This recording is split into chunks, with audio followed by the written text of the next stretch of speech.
ಶ್ರೀಗುರುಭ್ಯೋ ನಮಃ. ಹರಿ ಓಂ. ಯತ್ಪದಂ ವೇದಸಂವೇದ್ಯಂ ಕಟಾಕ್ಷೇಣಾಪಿ ವೀಕ್ಷಿತುಂ ನ ಕ್ಷಮಂತೆ ವಿಮತಯಸ್ತಮುಪಾಸೇ ಶ್ರಿಯಃ ಪತಿಂ. ಮಯಿ ಸ್ಥಿತೋ ಮದಂಗೇಷು ಸ್ವತಂತ್ರೋ ವ್ಯಾಪ್ತವಾನ್ ಹರಿಃ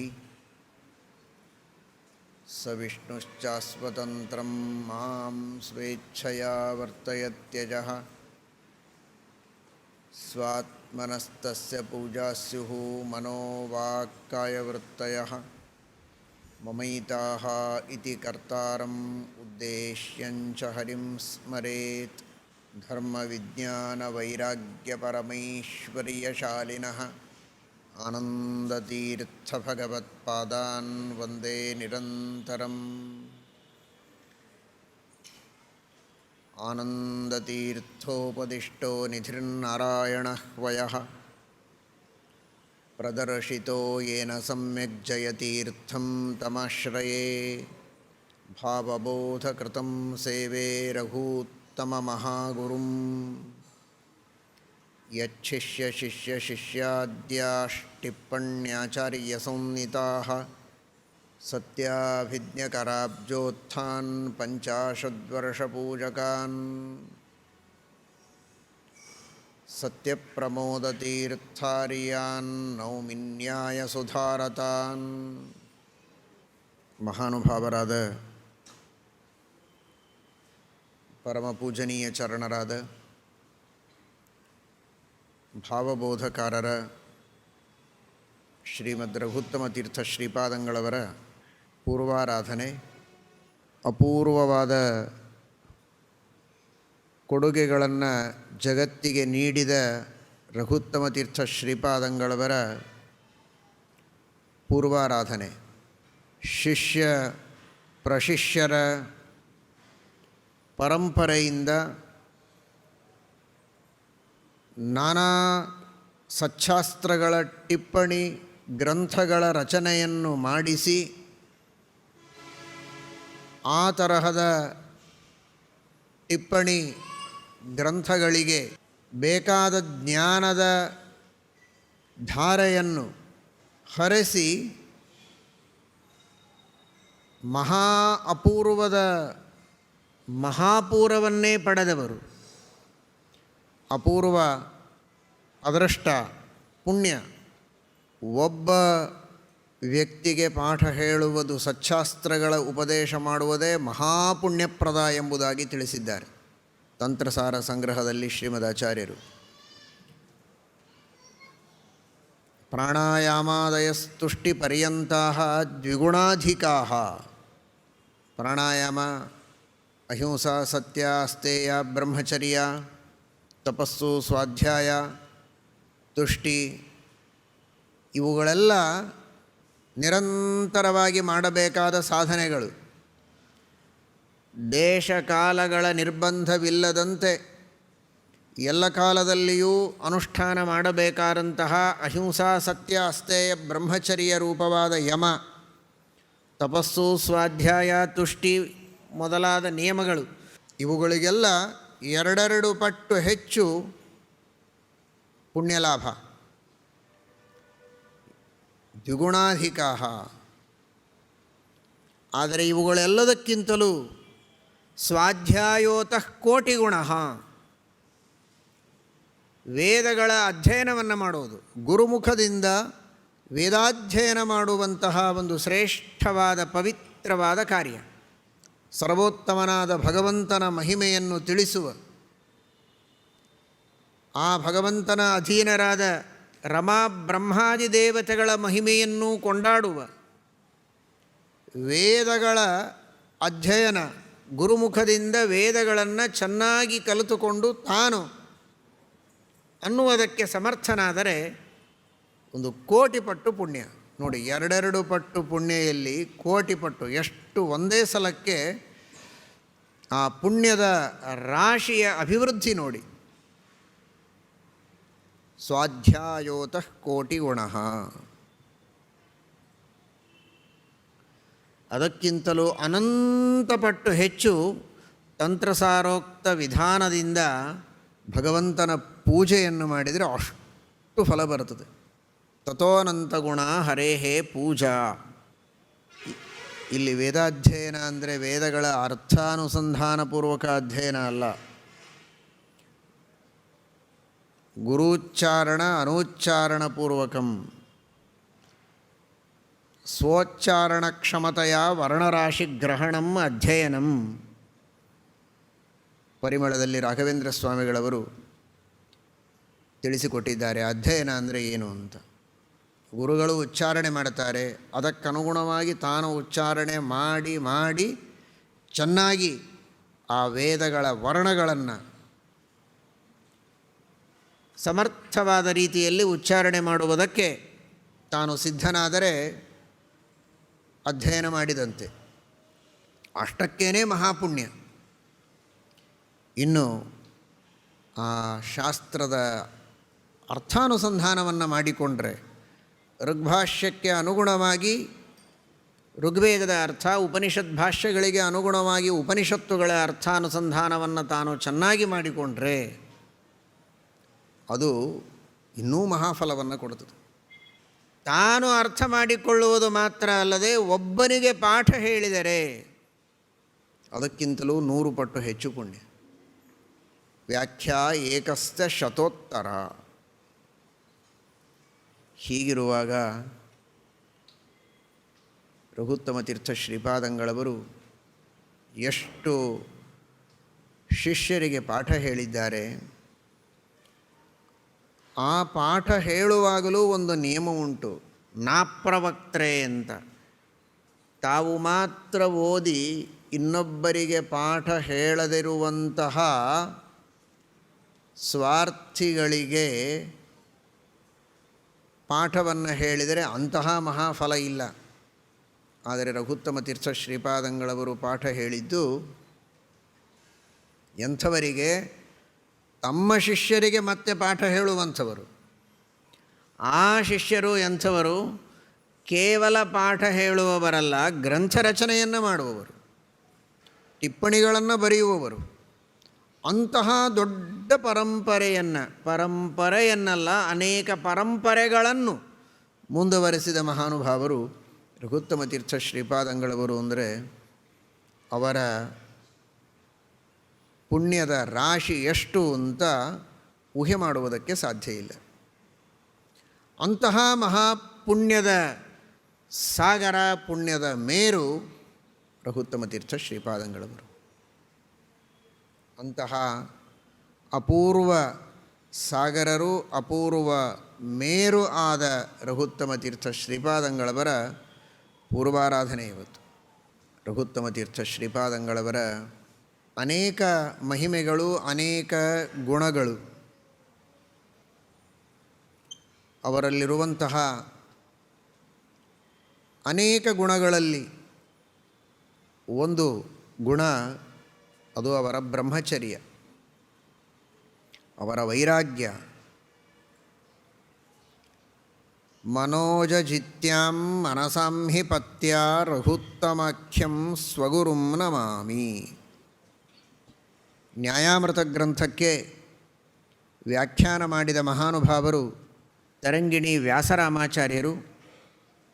ರಘುತ್ತಮ ತೀರ್ಥ ಶ್ರೀಪಾದಂಗಳವರ ಸ್ಮರಣೆಯನ್ನು ಮಾಡಿ ನಮಸ್ಕಾರವನ್ನು ಮಾಡುವಾಗ ರಘುತ್ತಮಾಖ್ಯಂ ಸ್ವಗುರುಂ ನಮಾಮಿ, ನಮ್ಮ ಗುರುಗಳಾದ ರಘುತ್ತಮ ತೀರ್ಥ ಶ್ರೀಪಾದಂಗಳವರಿಗೆ ತಲೆಬಾಗಿ ನಮಸ್ಕರಿಸ್ತೇವೆ. ಯಾಕೆ ಅಂದರೆ ಮನೋಜಜಿತ್ಯಾಂ ಮನಸಾಂ ಹಿ ಪತ್ಯ ಶುಕೇನ ಶಾಂತ್ಯಾದಿಷು ವಾಂಗ್ಮಯೇಷು ವ್ಯಾಸೇನ ಧೈರ್ಯೇಂ ಬುಧಿನೋಪಮೇಯಂ. ಶಾಂತ್ಯಾದಿ ಗುಣಗಳಲ್ಲಿ ಶುಕಾಚಾರ್ಯರಂತೆ, ಗ್ರಂಥಗಳ ರಚನೆಯನ್ನು ಮಾಡುವ ವಿಷಯದಲ್ಲಿ ವ್ಯಾಸರಂತೆ. ಇದೆಲ್ಲ ಅಧಿಕೋಪಮ. ವೇದವ್ಯಾಸದೇವರು ಸರ್ವೋತ್ತಮರು, ರುದ್ರದೇವರು ಮಹಾನುಭಾವರು, ವೈಷ್ಣವಾಗ್ರೇಸರರು, ಅಂತಹ ಮಹಾನುಭಾವರು. ಆದರೆ ಅಧಿಕೋಪಮ ಅಂತ ಕೊಡುವ ಪದ್ಧತಿ ಇದೆ. ಆ ರೀತಿಯಲ್ಲಿ ಗ್ರಂಥಗಳ ರಚನೆ ಮಾಡುವ ವಿಷಯದಲ್ಲಿ, ಗ್ರಂಥಗಳ ಪರಂಪರೆಯನ್ನು ಜಗತ್ತಿನಲ್ಲಿ ಪ್ರವರ್ತನೆ ಮಾಡುವ ವಿಷಯದಲ್ಲಿ ವೇದವ್ಯಾಸದೇವರಂತೆ. ಅವರ ಧೈರ್ಯ ಎಂಥದ್ದು? ಧೈರ್ಯೇ ಅಂಬುಧಿನೋಪಮೇಯಂ. ಸಮುದ್ರದಂತೆ ಇದ್ದವರು. ಪ್ರಕೃತದಲ್ಲಿ ಮುಖ್ಯವಾಗಿ ಚಿಂತನೆ ಮಾಡ್ತಾ ಇದ್ದದ್ದು ಮನೋಜಜಿತ್ಯಂ ಮನಸಾಂ ಹಿ ಪತ್ಯ. ಕಾಮನನ್ನು ಗೆಲ್ಲುವ ವಿಷಯದಲ್ಲಿ ಹೇಗಿದ್ದಾರೆ ಅಂದರೆ ರುದ್ರದೇವರಂತೆ. ಕಾಮನನ್ನು ತಮ್ಮ ಮೂರನೆಯ ಕಣ್ಣಿನಿಂದ ಸುಟ್ಟು ಹಾಕಿದ ಮಹಾನುಭಾವರು ರುದ್ರದೇವರು. ರುದ್ರದೇವರ ಮನಸ್ಸನ್ನು ಪೀಡಿಸುವ ಪ್ರಯತ್ನವನ್ನು ಮಾಡಿದ ಕಾಮ ರುದ್ರದೇವರ ಮನಸ್ಸಿನಲ್ಲಿ ವಿಕಾರವನ್ನುಂಟು ಮಾಡುವುದಕ್ಕೆ ಸಮರ್ಥನಾಗಲಿಲ್ಲ ಅನ್ನುವುದು ಮಾತ್ರ ಅಲ್ಲ, ಕಾಮ ತಾನು ಸ್ವಯಂ ನಷ್ಟನಾಗಿ ಹೋದ, ಭಸ್ಮವಾಗಿ ಹೋದ. ಅಂತಹ ಮಹಾಸಾಮರ್ಥ್ಯ ರುದ್ರದೇವರ ಸಾಮರ್ಥ್ಯ. ಇದು ಕೇವಲ ರುದ್ರದೇವರ ಪರಾಕ್ರಮ ಅಲ್ಲ, ಇದು ರುದ್ರದೇವರ ವೈರಾಗ್ಯ. ಇದು ಅವರ ಶಕ್ತಿ, ಸಾಮರ್ಥ್ಯ, ಪರಾಕ್ರಮ, ವೀರ್ಯ, ಧೈರ್ಯ, ಶೌರ್ಯ, ಈ ಎಲ್ಲ ಗುಣಗಳು ರುದ್ರದೇವರಲ್ಲಿದ್ದದ್ದು ಸತ್ಯ. ಆದರೆ ಅದು ಮಾತ್ರ ಅಲ್ಲ, ಇಲ್ಲಿ ಕಾಮನನ್ನು ಸುಡೋದು ಅಂದರೆ ಒಬ್ಬ ಶತ್ರುವನ್ನು ಇನ್ನೊಬ್ಬ ಶತ್ರು ತಾನು ತನ್ನ ಅಸ್ತ್ರಶಸ್ತ್ರಗಳಿಂದ ಸೋಲಿಸುವುದು, ಸಂಹಾರ ಮಾಡುವುದು, ಸುಡೋದು, ಇದೆಲ್ಲ ಇದ್ದೇ ಇರುತ್ತೆ. ಆ ತರಹದ್ದಲ್ಲ ಇದು. ಇದು ರುದ್ರದೇವರಲ್ಲಿ ಕಾಮನನ್ನು ಸುಡೋದು, ಇದರ ಅರ್ಥ ಕಾಮನನ್ನು ಗೆಲ್ಲೋದು, ಇದು ಅವರ ವೈರಾಗ್ಯದ ಪ್ರತೀಕ. ಅಂತಹ ಮಹಾವೈರಾಗ್ಯ ಶಿಖಾಮಣಿಗಳು ರುದ್ರದೇವರು. ರುದ್ರದೇವರ ಬಗ್ಗೆ ಸಾಮಾನ್ಯ ಜನರು ತಪ್ಪು ತಿಳಿದಿರ್ತಾರೆ.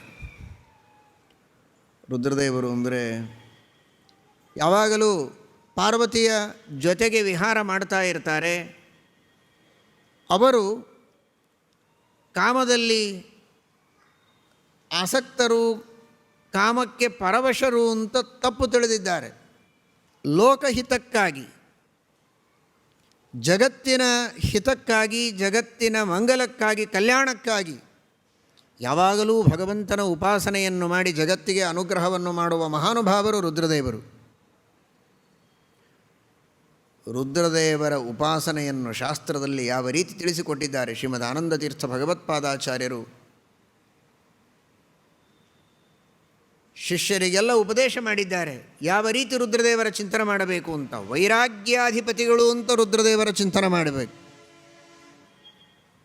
ವೈರಾಗ್ಯ ಎಂಬ ಶ್ರೇಷ್ಠವಾದ ಗುಣ, ಆ ವೈರಾಗ್ಯ ಎಂಬ ಸಾಧನ, ಅಪರೋಕ್ಷ ಜ್ಞಾನದ ಸಾಧನ, ವಿರಕ್ತಾನಾಮೇವ ಚ ಜ್ಞಾನಂ ಅಂತ ಶ್ರೀಮದಾಚಾರ್ಯರು ಹೇಳ್ತಾರೆ. ಅಂತಹ ವೈರಾಗ್ಯಕ್ಕೆ ಅಧಿಪತಿಗಳು ರುದ್ರದೇವರು. ವೈರಾಗ್ಯಕ್ಕೆ ಅಭಿಮಾನಿ ದೇವತೆಗಳು, ವೈರಾಗ್ಯಕ್ಕೆ ಅಧಿಪತಿಗಳು, ವೈರಾಗ್ಯಕ್ಕೆ ಪ್ರೇರಕರು.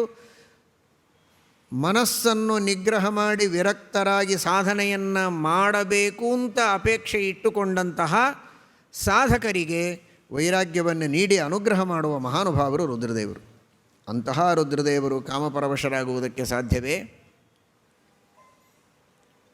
ಕೇವಲ ನಾಟಕವನ್ನು ಮಾಡುತ್ತಾರಷ್ಟೇ. ತಾವು ಪಾರ್ವತಿಯ ಜೊತೆಗೆ ಮಾಡುವಂತಹ ವಿಹಾರ, ಕ್ರೀಡೆಯೂ ಕೂಡ ಅದೊಂದು ಭಗವಂತನ ಆಜ್ಞೆ, ಪರಮಾತ್ಮನ ಸೇವೆ ಅನ್ನುವ ದೃಷ್ಟಿಯಲ್ಲಿ ಮಾಡುವವರೇ ಹೊರತು ಕಾಮಪರವಶರಾಗಿ ಮಾಡುವವರಲ್ಲ. ವೈರಾಗ್ಯ ಶಿಖಾಮಣಿಗಳು. ವ್ಯಾಸರಾಮಾಚಾರ್ಯರು ಗುರುಗಳ ಸ್ತುತಿಯನ್ನು ಮಾಡುವಂತಹ ಸಂದರ್ಭದಲ್ಲಿ ಆ ಮಹಾಗುರುಗಳಾದ ರುದ್ರದೇವರ ಒಂದು ಮಹಿಮೆಯನ್ನೂ ಇಲ್ಲಿ ವರ್ಣನೆ ಮಾಡಿದ ಹಾಗೆ, ರುದ್ರದೇವರು ಕಾಮಪರವಶರು ಅಂತ ತಪ್ಪು ತಿಳಿಯಬೇಡಿ, ಕಾಮನನ್ನು ಗೆದ್ದ, ಕಾಮನನ್ನು ಸುಟ್ಟ ಮಹಾವಿರಕ್ತ ಶಿಖಾಮಣಿಗಳು ರುದ್ರದೇವರು. ಅಂತಹ ರುದ್ರದೇವರ ವಿಶೇಷವಾದ ಸ್ಮರಣೆಯನ್ನು ಮಾಡಿ, ವೈರಾಗ್ಯಾಧಿಪತಿಗಳು ಅಂತ ನಿತ್ಯದಲ್ಲಿ ಪೀಠಪೂಜೆಯನ್ನು ಮಾಡುವಾಗ ಅವರ ಸ್ಮರಣೆಯನ್ನು ಮಾಡಿ ನಿಮ್ಮ ಮನಸ್ಸಿನ ನಿಗ್ರಹವನ್ನು ಮಾಡುವುದಕ್ಕೆ ನೀವು ಅಭ್ಯಾಸ ಮಾಡಿಕೊಳ್ಳಿ ಎನ್ನುವುದನ್ನು ಕೂಡ ವ್ಯಾಸರಾಮಾಚಾರ್ಯರು ನಮಗೆ ತಿಳಿಸ್ತಾ ಇದ್ದಾರೆ ಈ ಮೂಲಕವಾಗಿ. ಜೊತೆಗೆ ಅಂತಹ ರುದ್ರದೇವರ ವಿಶೇಷ ಅನುಗ್ರಹದಿಂದ, ವಾಯುದೇವರ ಅನುಗ್ರಹದಿಂದ, ಪರಮಾತ್ಮನ ರಾಮದೇವರ ಅನುಗ್ರಹದಿಂದ ಇಂದ್ರಿಯ ನಿಗ್ರಹವನ್ನು ಮಾಡಿ, ಮನೋನಿಗ್ರಹವನ್ನು ಮಾಡಿ, ಕಾಮನಿಗ್ರಹವನ್ನು ಮಾಡಿದಂತಹ ಮಹಾನುಭಾವರು ರಘುತ್ತಮ ತೀರ್ಥ ಶ್ರೀಪಾದಂಗಳವರು ಎಂಬುದಾಗಿ ರಘುತ್ತಮ ತೀರ್ಥರ ಮಹಿಮೆಯನ್ನು ವರ್ಣನೆ ಮಾಡ್ತಾ ಇದ್ದಾರೆ. ಮನೋಜಜಿತ್ಯಾಂ ಮನಸಾಂಹಿಪತ್ಯ ರಘುತ್ತಮಾಖ್ಯಂ ಸ್ವಗುರುಂ ನಮಾಮಿ. ಇವತ್ತು ಎಲ್ಲ ಸಜ್ಜನರು, ಅಧ್ಯಾತ್ಮ ಬಂಧುಗಳು, ಮೋಕ್ಷ ಮಾರ್ಗದಲ್ಲಿ ನಡೆಯುವ ಎಲ್ಲ ಸಾಧಕರು, ಯುವಕರು, ವಿಶೇಷವಾಗಿ ಯುವತಿಯರು, ರಘುತ್ತಮ ತೀರ್ಥ ಶ್ರೀಪಾದಂಗಳವರ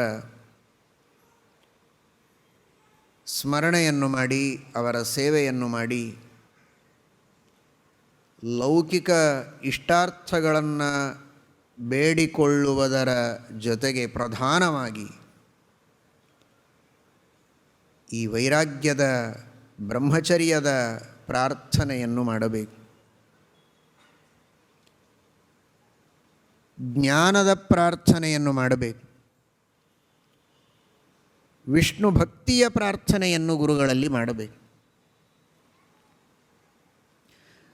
ಅಂತಹ ಬ್ರಹ್ಮಚರ್ಯದ ಸಾಕಾರ ಮೂರ್ತಿಗಳು ಅಂತನಿಸಿಕೊಂಡ ಮಹಾನುಭಾವರ ಎದುರಿನಲ್ಲಿ ಬ್ರಹ್ಮಚರ್ಯದ ಬಗ್ಗೆ ಪ್ರಾರ್ಥನೆಯನ್ನು ಮಾಡದೆ, ಜ್ಞಾನ ಮೇರು ಅಂತನಿಸಿಕೊಂಡ ಆ ಮಹಾನುಭಾವರ ಎದುರಿನಲ್ಲಿ ಜ್ಞಾನದ ಪ್ರಾರ್ಥನೆಯನ್ನು ಮಾಡದೆ, ಭಕ್ತಾಗ್ರೇಸರರ ಎದುರಿನಲ್ಲಿ ಭಕ್ತಿಯ ಪ್ರಾರ್ಥನೆಯನ್ನು ಮಾಡದೆ, ಕೇವಲ ಲೌಕಿಕ ಇಷ್ಟಾರ್ಥಗಳನ್ನು ಮಾತ್ರ ನಾವು ಪ್ರಾರ್ಥನೆ ಮಾಡಿದರೆ ಬಹಳ ದೊಡ್ಡ ಭಾಗ್ಯದಿಂದ ವಂಚಿತರಾಗ್ತೇವೆ. ಇಂತಹ ಗುರುಗಳ ಸೇವೆಯನ್ನು ಮಾಡುವ ಭಾಗ್ಯ ಸಿಗೋದೇ ಬಹಳ ಅಪರೂಪ, ಅಷ್ಟೇನು ಸುಲಭ ಅಲ್ಲ.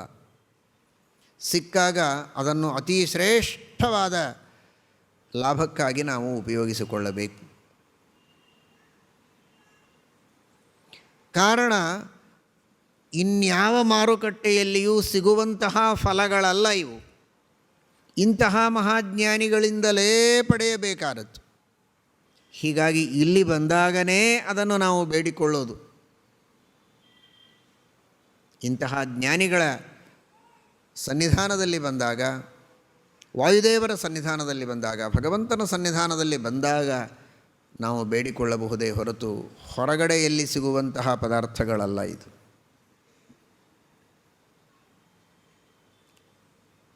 ಹಾಗಾದರೆ ಅಂತಹ ಬ್ರಹ್ಮಚರ್ಯಕ್ಕಾಗಿ, ಮನೋನಿಗ್ರಹಕ್ಕಾಗಿ, ಇಂದ್ರಿಯ ನಿಗ್ರಹಕ್ಕಾಗಿ ಪ್ರಾರ್ಥನೆಯನ್ನು ಮಾಡೋಣ.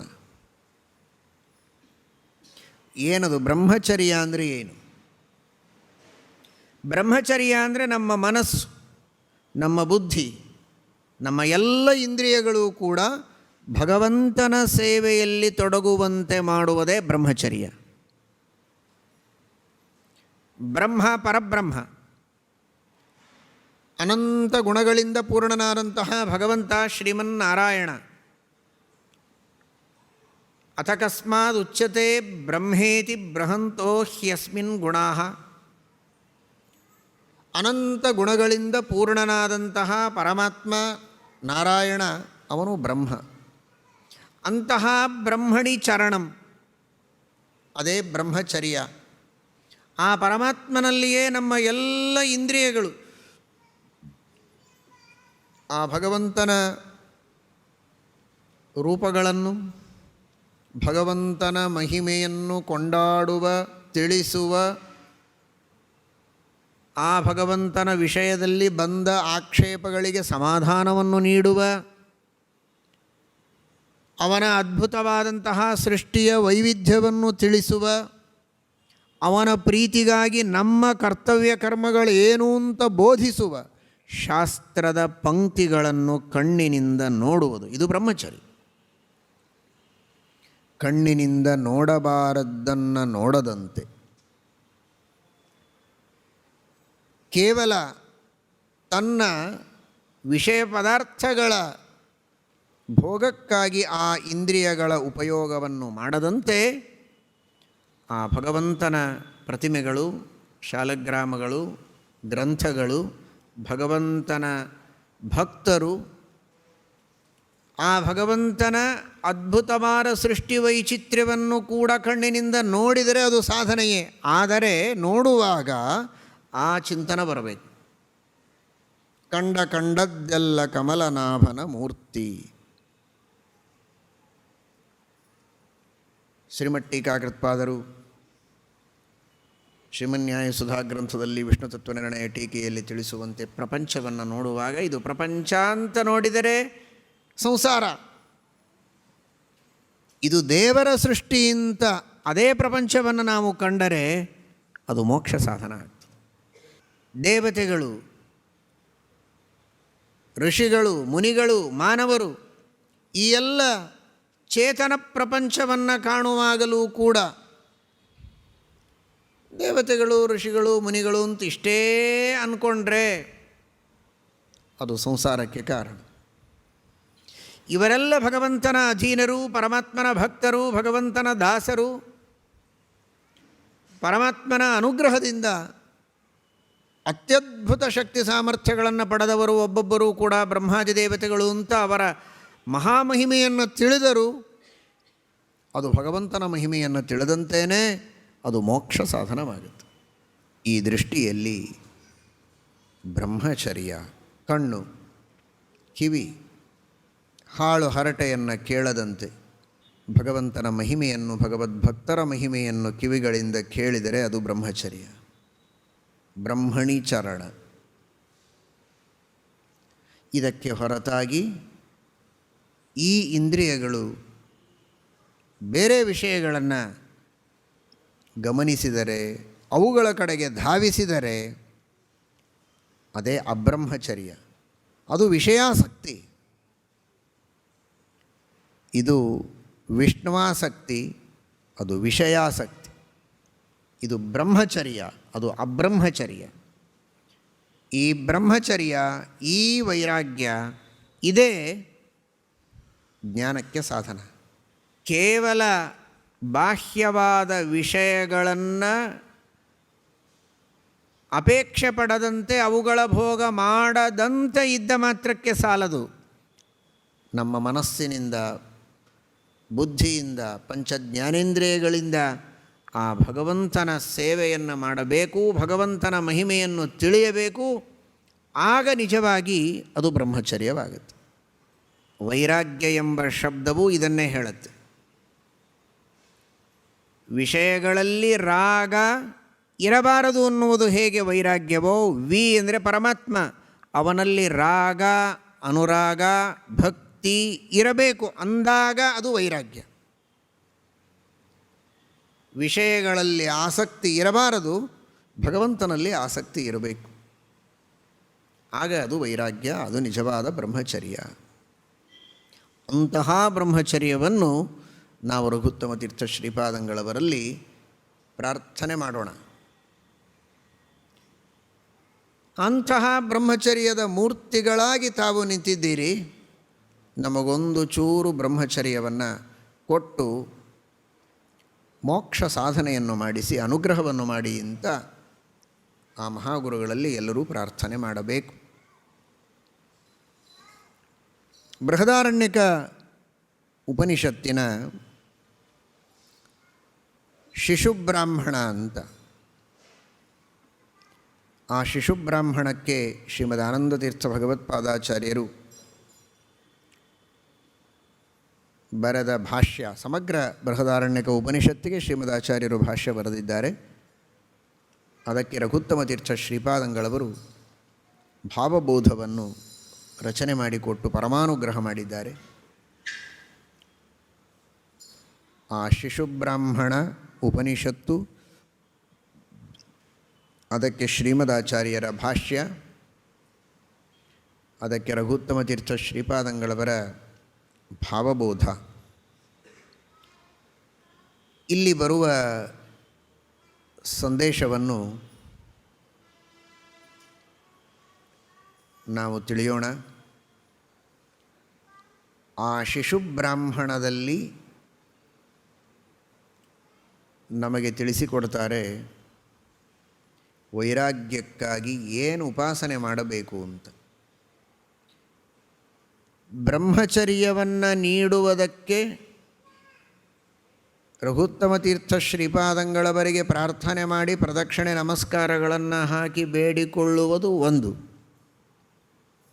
ಜೊತೆಗೆ ಅವರು ಮಾಡಿದ ಉಪದೇಶವನ್ನು ಜೀವನದಲ್ಲಿ ಯಥಾಶಕ್ತಿ ಅನುಷ್ಠಾನ ಮಾಡುವುದಕ್ಕೆ ಪ್ರಯತ್ನ ಮಾಡಿ ಆ ಮೂಲಕವಾಗಿ ಬ್ರಹ್ಮಚರ್ಯವನ್ನು ಪಡೆಯುವುದಕ್ಕೆ ಪ್ರಯತ್ನ ಮಾಡಬೇಕಾದದ್ದು ನಮ್ಮ ಕರ್ತವ್ಯ.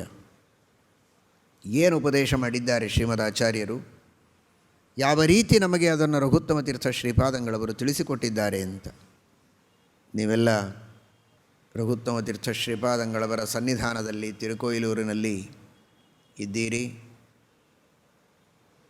ಪ್ರತ್ಯಕ್ಷವಾಗಿ ಸಹಸ್ರಾರು ಭಕ್ತರು ಬಹಳ ದೂರದಲ್ಲಿ ಇದ್ದು ರಘುತ್ತಮರ ಸ್ಮರಣೆಯನ್ನು ಮಾಡ್ತಾ ಇದ್ದೀರಿ. ಅನೇಕ ಬಾರಿ ರಘುತ್ತಮರ ಸನ್ನಿಧಾನಕ್ಕೆ ಬಂದು ದರ್ಶನ ಪಡೆದವರಿದ್ದೀರಿ.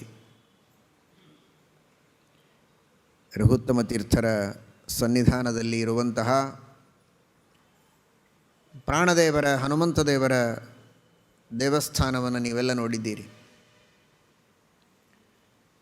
ರಘುತ್ತಮ ತೀರ್ಥ ಶ್ರೀಪಾದಂಗಳವರು ತಿಳಿಸ್ತಾರೆ, ನಿಮಗೆ ವೈರಾಗ್ಯ ಬೇಕು,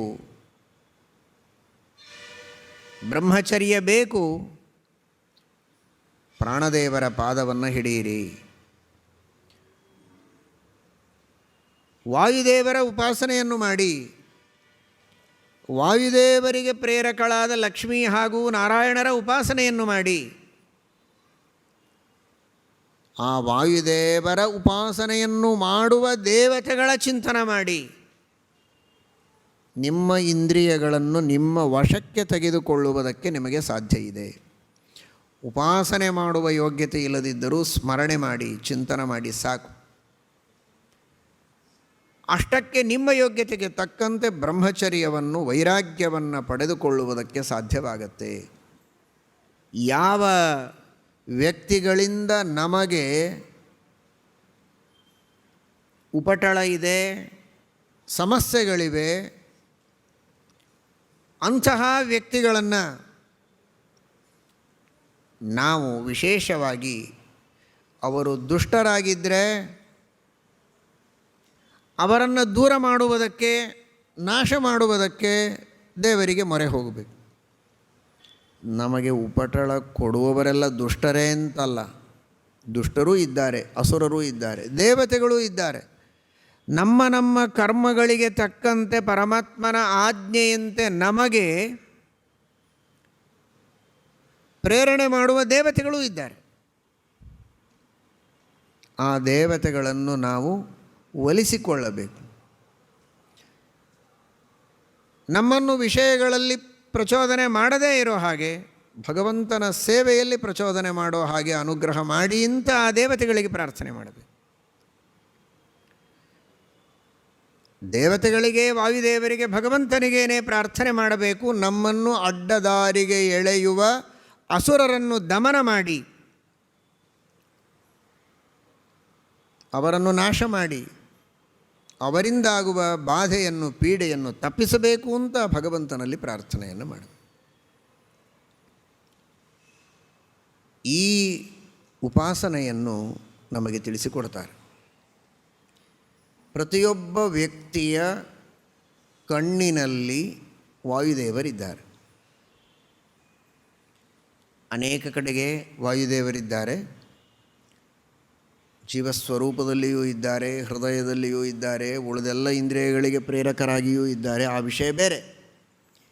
ಈಗ ಹೇಳುವ ಒಂದು ಚಿಂತನೆ, ಬಲಗಣ್ಣಿನಲ್ಲಿ ವಾಯುದೇವರು ಇದ್ದಾರೆ. ಹೇಗಿದ್ದಾರೆ ವಾಯುದೇವರು? ವಾಯುರ್ಗೋವತ್ಸರೂಪೇಣ ಸರ್ವಪ್ರಾಣಿಷು ಸಂಸ್ಥಿತಃ. ಪುಟ್ಟ ಕರು, ಆಕಳಿನ ಕರು, ಗೋವತ್ಸ ಹೇಗಿರಬೇಕೋ ಆ ರೀತಿ ವಾಯುದೇವರಿದ್ದಾರೆ. ಕರುವಿನ ರೂಪದಲ್ಲಿ ಪುಟ್ಟ ಕರು. ಎಷ್ಟು ಪುಟ್ಟ ಕರು? ನಮ್ಮ ಕಣ್ಣಿನಲ್ಲಿ ಹಿಡಿಸಬಹುದಾದಷ್ಟು ಅತೀ ಸೂಕ್ಷ್ಮ ರೂಪದಿಂದ ವಾಯುದೇವರು ಪ್ರತಿಯೊಬ್ಬ ಜೀವರಾಶಿಯ ಬಲಗಣ್ಣಿನಲ್ಲಿ ಇದ್ದಾರೆ. ಸರ್ವಪ್ರಾಣಿಷು ಸಂಸ್ಥಿತ. ಅಂತಹ ವಾಯುದೇವರ ಉಪಾಸನೆಯನ್ನು ನಾವು ಮಾಡಿದರೆ, ಆ ಕರುವನ್ನು ಚೆನ್ನಾಗಿ ನಾವು ಹಿಡಿದುಕೊಂಡ್ರೆ ಆ ವಾಯುದೇವರು ನಮಗೆ ಇಂದ್ರಿಯಗಳ ನಿಗ್ರಹವನ್ನು ಮಾಡುವ ಶಕ್ತಿಯನ್ನು, ಬ್ರಹ್ಮಚರ್ಯವನ್ನು ನೀಡುತ್ತಾರೆ. ಆ ವಾಯುದೇವರು ಬಲಗಣ್ಣಿನಲ್ಲಿದ್ದರೆ ಅಂತಹ ವಾಯುದೇವರಿಗೆ ಒಂದು ಕೊಠಡಿ ಬೇಕಲ್ಲ. ವಾಯುದೇವರು ಕರುವಿನ ರೂಪದಲ್ಲಿದ್ದಾರೆ. ಆ ಕರುವನ್ನು ಕಟ್ಟುವುದಕ್ಕೆ ಒಂದು ಕಂಬ ಇರುತ್ತೆ, ಸ್ಥೂಣ ಅಂತ ಕರೀತಾರೆ. ಒಂದು ಕಂಬಕ್ಕೆ ಕರುವನ್ನು ಕಟ್ಟಿರ್ತಾರೆ. ಇಲ್ಲಿ ವಾಯುದೇವರು ಜೀವೋತ್ತಮರು. ಅಂತಹ ಮಹಾನುಭಾವರಾದ ವಾಯುದೇವರು ಎಲ್ಲ ಜೀವರಿಗೆ ಪ್ರೇರಕರಾದವರು. ಅಂಥ ವಾಯುದೇವರನ್ನು ಒಂದು ಕಂಬಕ್ಕೆ ಕಟ್ಟಬೇಕು ಅಂದರೆ ಅವರನ್ನೂ ಆಚೆ ಈಚೆ ಹೋಗದಂತೆ ಹಿಡಿದುಕೊಳ್ಳುವ ಸಾಮರ್ಥ್ಯ ಇರುವ ಒಬ್ಬ ವ್ಯಕ್ತಿ ಬೇಕು ಅಂದರೆ ಯಾರು? ಸರ್ವೋತ್ತಮನಾದ ಭಗವಂತನೇ, ಇನ್ಯಾರೂ ಅಲ್ಲ. ಆ ಸರ್ವೋತ್ತಮನಾದ ಭಗವಂತನೇ ನಮ್ಮ ಬಲಗಣ್ಣಿನಲ್ಲಿದ್ದಾನೆ. ಅವನೇ ಕರುವನ್ನು ಕಟ್ಟುವುದಕ್ಕೆ ಇರುವಂತಹ ಸ್ತಂಭದಂತೆ ಇದ್ದಾನೆ. ಇನ್ನು ಹಗ್ಗ, ಸಾಕ್ಷಾತ್ ಲಕ್ಷ್ಮೀದೇವಿಯೇ ಹಗ್ಗದ ರೂಪದಲ್ಲಿದ್ದಾಳೆ. ಅನ್ನ ಅಂತ ಉಪನಿಷತ್ತು ಬಳಸುವ ಶಬ್ದ ಅನ್ನಂ ದಾಮ. ಅನ್ನ ಅನ್ನುವ ಶಬ್ದದ ಅರ್ಥ ಏನು ಅಂತ ತಿಳಿಸಿದ ಮಹಾನುಭಾವರು ರಘುತ್ತಮ ತೀರ್ಥ ಶ್ರೀಪಾದಂಗಳವರು. ಶ್ರೀಮದ್ ಆಚಾರ್ಯರೇ ಗ್ರಂಥಾಂತರದಲ್ಲಿ ಹೇಳಿದ ವ್ಯಾಖ್ಯಾನವನ್ನು ಯೋಜನೆ ಮಾಡಿ ಅನ್ನ ಎಂಬ ಶಬ್ದಕ್ಕೆ ಅನ್ನಾಭಿಮಾನಿನಿಯಾಗಿರುವಂತಹ ಲಕ್ಷ್ಮೀದೇವಿಯನ್ನು ಇಲ್ಲಿ ತೆಗೆದುಕೊಳ್ಳಬೇಕು. ಹಾಗಾದರೆ ಕರು ವಾಯುದೇವರು, ಹಗ್ಗ ಲಕ್ಷ್ಮೀದೇವಿ, ಸ್ತಂಭ ಸರ್ವೋತ್ತಮನಾದಂತಹ ಭಗವಂತ. ಇಲ್ಲಿ ತಾರತಮ್ಯವೂ ನಮಗೆ ಗೊತ್ತಾಗತ್ತೆ.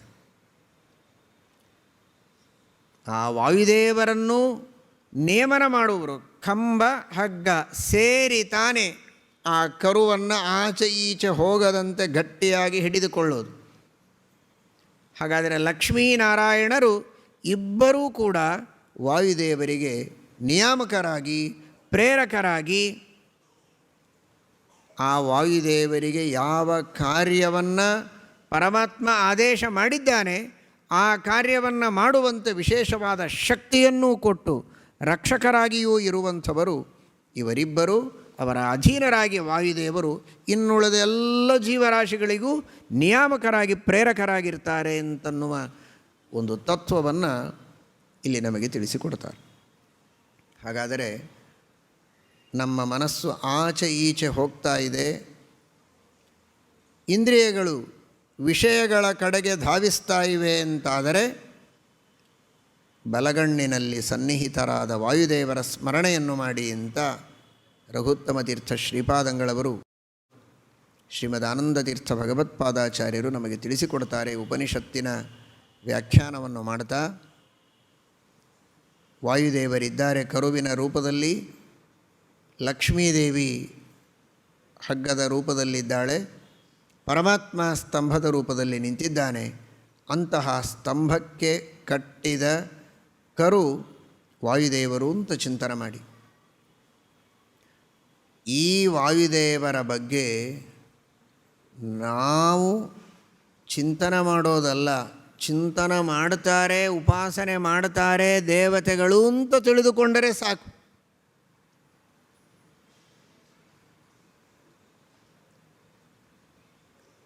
ನಮ್ಮೆಲ್ಲರ ಮನಸ್ಸು ಆಚೆ ಈಚೆ ಹೋಗುತ್ತಲ್ಲ. ಚಂಚಲಂ ಹಿ ಮನಃ ಕೃಷ್ಣ ಪ್ರಮಾಥಿ ಬಲವದೃಢಂ. ಚಂಚಲವಾದ ಮನಸ್ಸು ಆಚೆ ಈಚೆ ಹೊಯ್ದಾಡತ್ತಲ್ಲ. ಆ ರೀತಿ ಹೊಯ್ದಾಡುವ ಆ ಮನಸ್ಸಿಗೆ ಅಭಿಮಾನಿ ದೇವತೆಗಳು, ಪ್ರೇರಕರು ಯಾರು? ರುದ್ರದೇವರು. ಮನೋಭಿಮಾನಿಗಳು, ಮನೋನಿಯಾಮಕರು. ಅಂತಹ ಮಹಾನುಭಾವರಾದ ವೈರಾಗ್ಯಾಧಿಪತಿಗಳಾದ ಮನೋನಿಯಾಮಕರು, ಅಹಂಕಾರ ತತ್ವಕ್ಕೆ ನಿಯಾಮಕರಾದವರು ರುದ್ರದೇವರು. ಅಂತಹ ರುದ್ರದೇವರು ಬಲಗಣ್ಣಿನಲ್ಲಿ ಇರುವಂತಹ ಕರುವಿನ ರೂಪದಲ್ಲಿರುವ ಆ ವಾಯುದೇವರ ಉಪಾಸನೆಯನ್ನು ಮಾಡುತ್ತಾರೆ. ಪ್ರತಿಯೊಬ್ಬ ವ್ಯಕ್ತಿಯ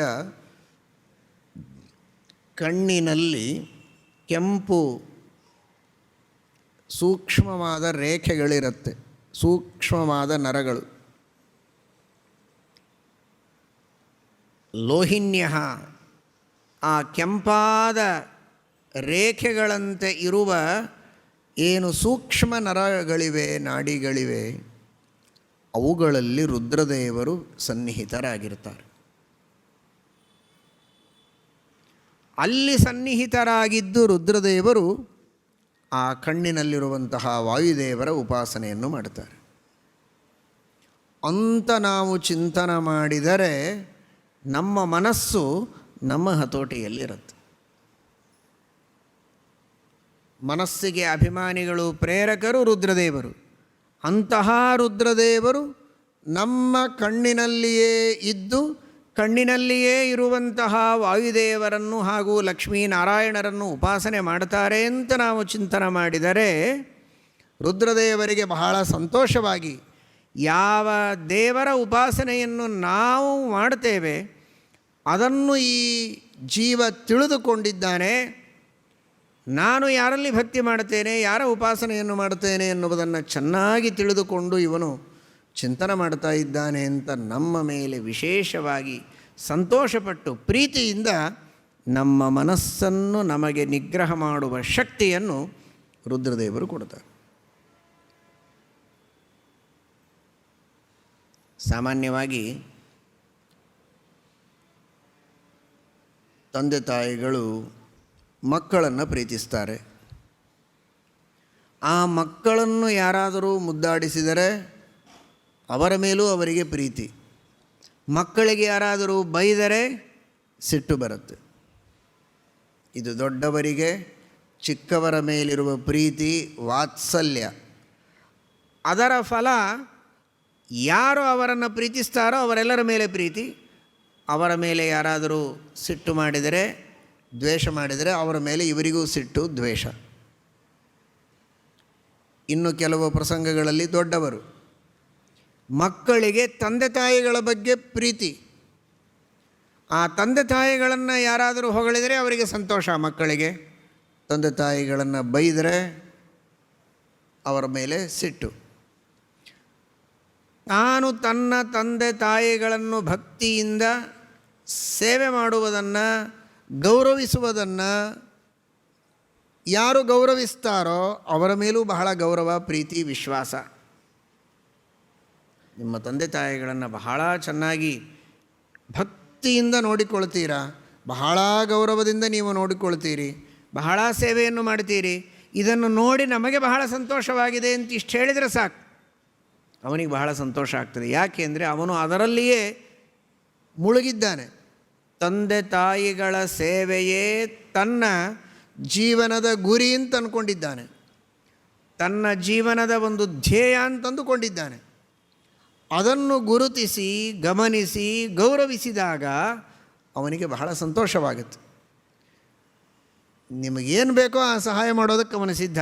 ಯಾಕೆ ಅಂದರೆ ಅವನು ಯಾವುದನ್ನು ಬಹಳ ದೊಡ್ಡದು ಅಂತ ಅಂದ್ಕೊಂಡಿದ್ದಾನೆ, ಅದನ್ನು ನೀವು ಗುರುತಿಸಿ ಗೌರವಿಸಿದ್ದಕ್ಕೆ ಅವನಿಗೆ ಬಹಳ ಸಂತೋಷ ಆಗ್ತದೆ. ಅವನು ಜೀವನದೊಳಗೆ ತನ್ನ ತಂದೆ ತಾಯಿಗಳ ಸೇವೆ ಬಹಳ ದೊಡ್ಡದು ಅಂತ ಅಂದ್ಕೊಂಡಿರ್ತಾನೆ. ಅದರ ಬಗ್ಗೆ ನೀವೇನೂ ಮಾತನಾಡದೆ ಇನ್ನೇನೋ ಅವನು ಬೇರೆ ಕೆಲಸ ಮಾಡ್ತಾ ಇರ್ತಾನೆ, ಮನೆಯೊಳಗೆ ಗಿಡಕ್ಕೆ ಒಂಚೂರು ನೀರು ಹಾಕ್ತಾನೆ, ಅಲ್ಲಿ ಇಲ್ಲಿ ಕಸ ತೆಗಿತಾನೆ. ಎಷ್ಟು ಚೆನ್ನಾಗಿ ನೀರು ಹಾಕ್ತೀರಾ, ಎಷ್ಟು ಚೆನ್ನಾಗಿ ಕಸ ಗುಡಿಸ್ತೀರಾ ಅಂತ ಹೇಳಿದರೆ ಅವನಿಗೇನು ಸಂತೋಷ ಆಗೋದಿಲ್ಲ. ಯಾಕೆಂದರೆ ಅವನು ಅದನ್ನು ಬಹಳ ಪ್ರೀತಿಯಿಂದ ಮಾಡುವ ಕೆಲಸ ಅಲ್ಲ, ಏನೋ ಮಾಡಬೇಕು ಅಂತ ಮಾಡ್ತಾ ಇದ್ದದ್ದು. ಅವನು ಬಹಳ ಪ್ರೀತಿಯಿಂದ ಶ್ರದ್ಧೆಯಿಂದ ಮಾಡುವ ಕೆಲಸ ಅಂದರೆ ತಮ್ಮ ತಂದೆ ತಾಯಿಗಳ ಸೇವೆ, ವಯಸ್ಸಾದ ತಂದೆ ತಾಯಿಗಳ ಸೇವೆ, ಓಡಾಡಲಿಕ್ಕಾಗದೇ ಇರುವ ತಂದೆ ತಾಯಿಗಳ ಸೇವೆ ಪರಿಪರಿಯಾಗಿ ಮಾಡ್ತಾನೆ. ತಾನು ಮಾಡುವ ಈ ಒಂದು ಭಗವಂತನ ಪೂಜೆ ಏನಿದೆ, ತಂದೆ ತಾಯಿಗಳ ಮಾಧ್ಯಮದಲ್ಲಿ ಮಾಡುವ ಭಗವಂತನ ಪೂಜೆ, ಇದನ್ನು ಗಮನಿಸಿದ ಒಬ್ಬ ವ್ಯಕ್ತಿ ಅದನ್ನು ಗುರುತಿಸಿ ಅವನನ್ನು ಚೆನ್ನಾಗಿ ಪ್ರಶಂಸೆ ಮಾಡಿದರೆ, ಅದಕ್ಕೆ ಪ್ರೋತ್ಸಾಹ ಕೊಟ್ಟರೆ ಅವನಿಗೆ ಸಂತೋಷ ಆಗ್ತದೆ. ಹೌದು, ನಾನು ಯಾವುದನ್ನು ನಂಬಿದ್ದೇನೆ ಅದನ್ನು ಇವನು ಪ್ರೋತ್ಸಾಹಿಸ್ತಾ ಇದ್ದಾನೆ ಅಂತ ಅವನ ಬಗ್ಗೆ ವಿಶೇಷ ಅಭಿಮಾನ. ಈ ದೃಷ್ಟಿಯಲ್ಲಿ ಮನೋಭಿಮಾನಿಗಳಾಗಿರುವಂತಹ ರುದ್ರದೇವರು, ವೈರಾಗ್ಯಾಧಿಪತಿಗಳಾದ ರುದ್ರದೇವರು, ಅಹಂಕಾರ ತತ್ವಾಭಿಮಾನಿಗಳಾದ ರುದ್ರದೇವರು, ಜಗನ್ನಿಯಾಮಕರು, ಸಾಮಾನ್ಯರಲ್ಲ. ಇಂತಹ ಮಹಾನುಭಾವರಾದ ರುದ್ರದೇವರ ಪ್ರೀತಿಯನ್ನು ನಾವು ಸಂಪಾದನೆ ಮಾಡಬೇಕಾಗಿದೆ. ಆ ರುದ್ರದೇವರ ಪ್ರೀತಿಯನ್ನು ನಾವು ಸಂಪಾದನೆ ಮಾಡಬೇಕಾದರೆ ರುದ್ರದೇವರು ಯಾವುದನ್ನು ಬಹಳ ಪ್ರೀತಿಯಿಂದ ಮಾಡ್ತಾರಲ್ಲ ಅದನ್ನು ಗುರುತಿಸಿ ನಾವು ಅವರನ್ನು ಪ್ರಶಂಸೆ ಮಾಡಿದರೆ, ಅವರ ಸ್ತುತಿಯನ್ನು ಮಾಡಿದರೆ, ಅವರ ಸ್ಮರಣೆಯನ್ನು ಮಾಡಿದರೆ ಅವರಿಗೆ ಸಂತೋಷವಾಗ್ತದೆ. ಅವರು ಬಹಳ ಪ್ರೀತಿಯಿಂದ ಮಾಡುವ ಕೆಲಸ ಯಾವುದು ಅಂದರೆ, ಬಲಗಣ್ಣಿನ ಕೆಂಪು ರೇಖೆಗಳಲ್ಲಿ ತಾವಿದ್ದು ಅದೇ ಬಲಗಣ್ಣಿನಲ್ಲಿ ಕರುವಿನ ರೂಪದಲ್ಲಿರುವ ವಾಯುದೇವರು, ಹಗ್ಗದ ರೂಪದಲ್ಲಿರುವ ಲಕ್ಷ್ಮಿ, ಅನ್ನಾಭಿಮಾನಿನಿಯಾದ ಲಕ್ಷ್ಮಿ, ಸ್ತಂಭದಂತೆ ಇಡೀ ಜಗತ್ತಿಗೆ ಆಧಾರ ಸ್ತಂಭನಾಗಿ ಇರುವಂತಹ ಭಗವಂತನನ್ನು ಭಕ್ತಿಯಿಂದ ಉಪಾಸನೆ ಮಾಡ್ತಾರೆ, ಪ್ರೀತಿಯಿಂದ ಉಪಾಸನೆ ಮಾಡ್ತಾರೆ ರುದ್ರದೇವರು, ಅತ್ಯಂತ ಗೌರವದಿಂದ.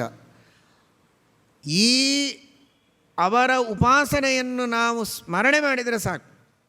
ಈ ರೀತಿ ವಾಯುದೇವರನ್ನು, ಲಕ್ಷ್ಮೀನಾರಾಯಣರನ್ನು ರುದ್ರದೇವರು ಉಪಾಸನೆ ಮಾಡುತ್ತಾರೆ, ಅಷ್ಟು ಪ್ರೀತಿಯಿಂದ ಭಕ್ತಿಯಿಂದ ಅಂತ ನಾವು ಸ್ಮರಣೆ ಮಾಡಿದರೆ ನಮ್ಮ ಮೇಲೆ ಪರಮಾನುಗ್ರಹವನ್ನು ಮಾಡಿ ರುದ್ರದೇವರು, ಓ ನಾನು ಯಾವುದನ್ನು ಬಹಳ ಪ್ರೀತಿಯಿಂದ ಮಾಡುತ್ತೇನೆ ಅದನ್ನು ನೀವು ಗುರುತಿಸಿದ್ದೀರಿ, ಹಾಗಾದರೆ ನಿಮಗೇನು ಬೇಕೋ ಅದನ್ನು ನಾನು ಕೊಡ್ತೇನೆ ಕೇಳಿ ಅಂತ. ಅದನ್ನು ಕಾಯ್ತಾ ಇರಬೇಕು ನಾವು. ಅವರು ಕೇಳಿದಾಗ ಅವರಿಗೆ ನಾವು ಬೇಡಿಕೊಳ್ಳಬೇಕಾದದ್ದು, ನಿಮ್ಮ ಹತ್ರ ನಾವಿನ್ನೇನು ಬೇಡೋದು, ಮನೋಭಿಮಾನಿಗಳು ನೀವು ಮನಸ್ಸನ್ನು ನಿಗ್ರಹ ಮಾಡುವ ಶಕ್ತಿಯನ್ನು ಕೊಡಿ. ಅಲ್ಲಿ ಸಿಕ್ಕಿತು ನಮಗೆ ಬ್ರಹ್ಮಚರ್ಯ. ಮನಸ್ಸು ಚಂಚಲ, ಯಾರ ಮಾತನ್ನು ಕೇಳದ ಕೋತಿ, ಅಂತಹ ಮನಸ್ಸನ್ನು ನಿಗ್ರಹ ಮಾಡುವ ಶಕ್ತಿಯನ್ನು ಕೊಡಬೇಕು ನೀವೇ ಅನ್ನುವುದಕ್ಕಾಗಿ ನಿಮ್ಮ ಪಾದಕ್ಕೆ ಬಿದ್ದಿದ್ದೇವೆ. ನೀವು ಅನುಗ್ರಹ ಮಾಡಿ ನಮಗೆ ಮನೋನಿಗ್ರಹ ಮಾಡುವ ಶಕ್ತಿಯನ್ನು ಕೊಡಿ ಅಂತ ರುದ್ರದೇವರಲ್ಲಿಯೂ ನಾವು ಪ್ರಾರ್ಥನೆ ಮಾಡಬೇಕು. ಅವರು ವಾಯುದೇವರಲ್ಲಿ, ಲಕ್ಷ್ಮೀನಾರಾಯಣರಲ್ಲಿ ಪ್ರಾರ್ಥನೆಯನ್ನು ಮಾಡಿ ಅವರ ಮೂಲಕ ವೈರಾಗ್ಯ ಬ್ರಹ್ಮಚರ್ಯ ನಮಗೆ ಬರುವಂತೆ, ಮನೋನಿಗ್ರಹ ಮಾಡುವ ಶಕ್ತಿ ನಮಗೆ ಬರುವಂತೆ ಅನುಗ್ರಹವನ್ನು ಮಾಡುತ್ತಾರೆ. ಇದರಂತೆ ಇನ್ನನೇಕ ದೇವತೆಗಳಿದ್ದಾರೆ. ಸಪ್ತ ಅಕ್ಷಿತಯ ಉಪಾಸತೆ. ಅಕ್ಷೀಣ ಜ್ಞಾನ ಮನಸಃ ಅಂತ ಶ್ರೀಮದಾಚಾರ್ಯರು ವ್ಯಾಖ್ಯಾನ ಮಾಡ್ತಾರೆ. ಅವರ ಜ್ಞಾನ, ಅವರ ಮನಸ್ಸಿನ ಶಕ್ತಿ ಯಾವುದಕ್ಕೂ ಕ್ಷಯ ಇಲ್ಲ, ಕೊರತೆ ಇಲ್ಲ. ಅಂಥ ದೇವತೆಗಳಿವರಲ್ಲ. ಬಹಳ ಪಾಂಡಿತ್ಯ ಇರ್ತದೆ, ಭಾರೀ ವಾಗ್ಮಿತೆ ಇರುತ್ತೆ, ಭಾರೀ ಸ್ಮರಣಶಕ್ತಿ. ಸ್ವಲ್ಪ ದಿವಸ ಆದ ಮೇಲೆ ಎಲ್ಲವೂ ಹೋಗಿಬಿಡುತ್ತೆ. ಹೀಗಿತ್ತು ಅಂತೂ ಗೊತ್ತಾಗದೇ ಇರೋ ಹಾಗೆ ಹೋಗಿಬಿಡುತ್ತೆ. ಸ್ಮರಣಶಕ್ತಿ ಹೋಗ್ತದೆ, ವಾಗ್ಮಿತೆ ಹೋಗುತ್ತೆ, ಜ್ಞಾನ ಲುಪ್ತವಾಗ್ತದೆ. ಇದೆಲ್ಲ ಮಾನವರ ಪರಿಸ್ಥಿತಿ. ಆದರೆ ಈ ಮಹಾನುಭಾವರಾದ ರುದ್ರಾದಿ ದೇವತೆಗಳು ಹಾಗಲ್ಲ. ಇವರಿಗೆ ಅಕ್ಷಿತಿಗಳು ಅಂತ ಉಪನಿಷತ್ತು ಕರೆಯುತ್ತೆ. ಅಕ್ಷಿತಿ ಎನ್ನುವ ಶಬ್ದಕ್ಕೆ ಅರ್ಥವನ್ನು ಶ್ರೀಮದಾಚಾರ್ಯರು ಹೇಳ್ತಾರೆ, ಅಕ್ಷೀಣ ಜ್ಞಾನ ಮನಸಃ. ಅವರ ಜ್ಞಾನ, ಅವರ ಮನಸ್ಸು, ಅವರ ಶಕ್ತಿ, ಆ ಮನಸ್ಸಿನ ಬಲ, ಇದು ಯಾವುದಕ್ಕೂ ಕೊರತೆಯಾಗೋದಿಲ್ಲ. ಅಂತಹ ಮಹಾನುಭಾವರು ಇವರೆಲ್ಲ ಅಕ್ಷಿತಿಗಳು. ಆ ರುದ್ರದೇವರಿಗೆ ಋಷಿ ಅಂತ ಕರೆದಿದ್ದಾರೆ. 7 ಜನ ದೇವತೆಗಳು. ಈ 7 ಜನ ದೇವತೆಗಳನ್ನು 7 ಋಷಿಗಳ ಹೆಸರಿನಿಂದ ಕರೆದಿದ್ದಾರೆ. ಅಂದರೆ ಇವರ ಹೆಸರುಗಳನ್ನೇ ಋಷಿಗಳು ಇಟ್ಟುಕೊಂಡಿದ್ದಾರೆ ಎಂದು ನಾವು ತಿಳ್ಕೊಳ್ಬೇಕು. ದೇವರ ಹೆಸರು ಮುಖ್ಯವಾಗಿ, ಆ ನಂತರ ವಾಯುದೇವರ ಹೆಸರುಗಳು, ಆ ನಂತರ ಆ ಹೆಸರುಗಳು ಈ ದೇವತೆಗಳಿಗೆ, ದೇವತೆಗಳ ಹೆಸರನ್ನು ಆಮೇಲೆ ಋಷಿಗಳು ಇಟ್ಟುಕೊಂಡದ್ದು. ಆದರೆ ನಮಗೆ ಪ್ರಸಿದ್ಧಿ ಇರುವುದು ಋಷಿಗಳು. ಆ ಋಷಿಗಳ ಹೆಸರಿನಲ್ಲಿ ಕರೆದಿದ್ದಾರೆ ಉಪನಿಷತ್ತಿನಲ್ಲಿ. ರುದ್ರದೇವರನ್ನು ಗೌತಮ ಅಂತ ಕರೀತಾರೆ. ಗೋ ಅಂದರೆ ಜ್ಞಾನ, ಗೋತಮ ಅತಿಶಯಿತವಾದ ಜ್ಞಾನ, ಅದಕ್ಕೆ ಸಂಬಂಧಪಟ್ಟವರು ಅರ್ಥಾತ್ ಸರ್ವಜ್ಞರು ಅನ್ನುವುದಕ್ಕಾಗಿ ಇವರನ್ನು ಗೌತಮ ಅಂತ ಕರೆದು.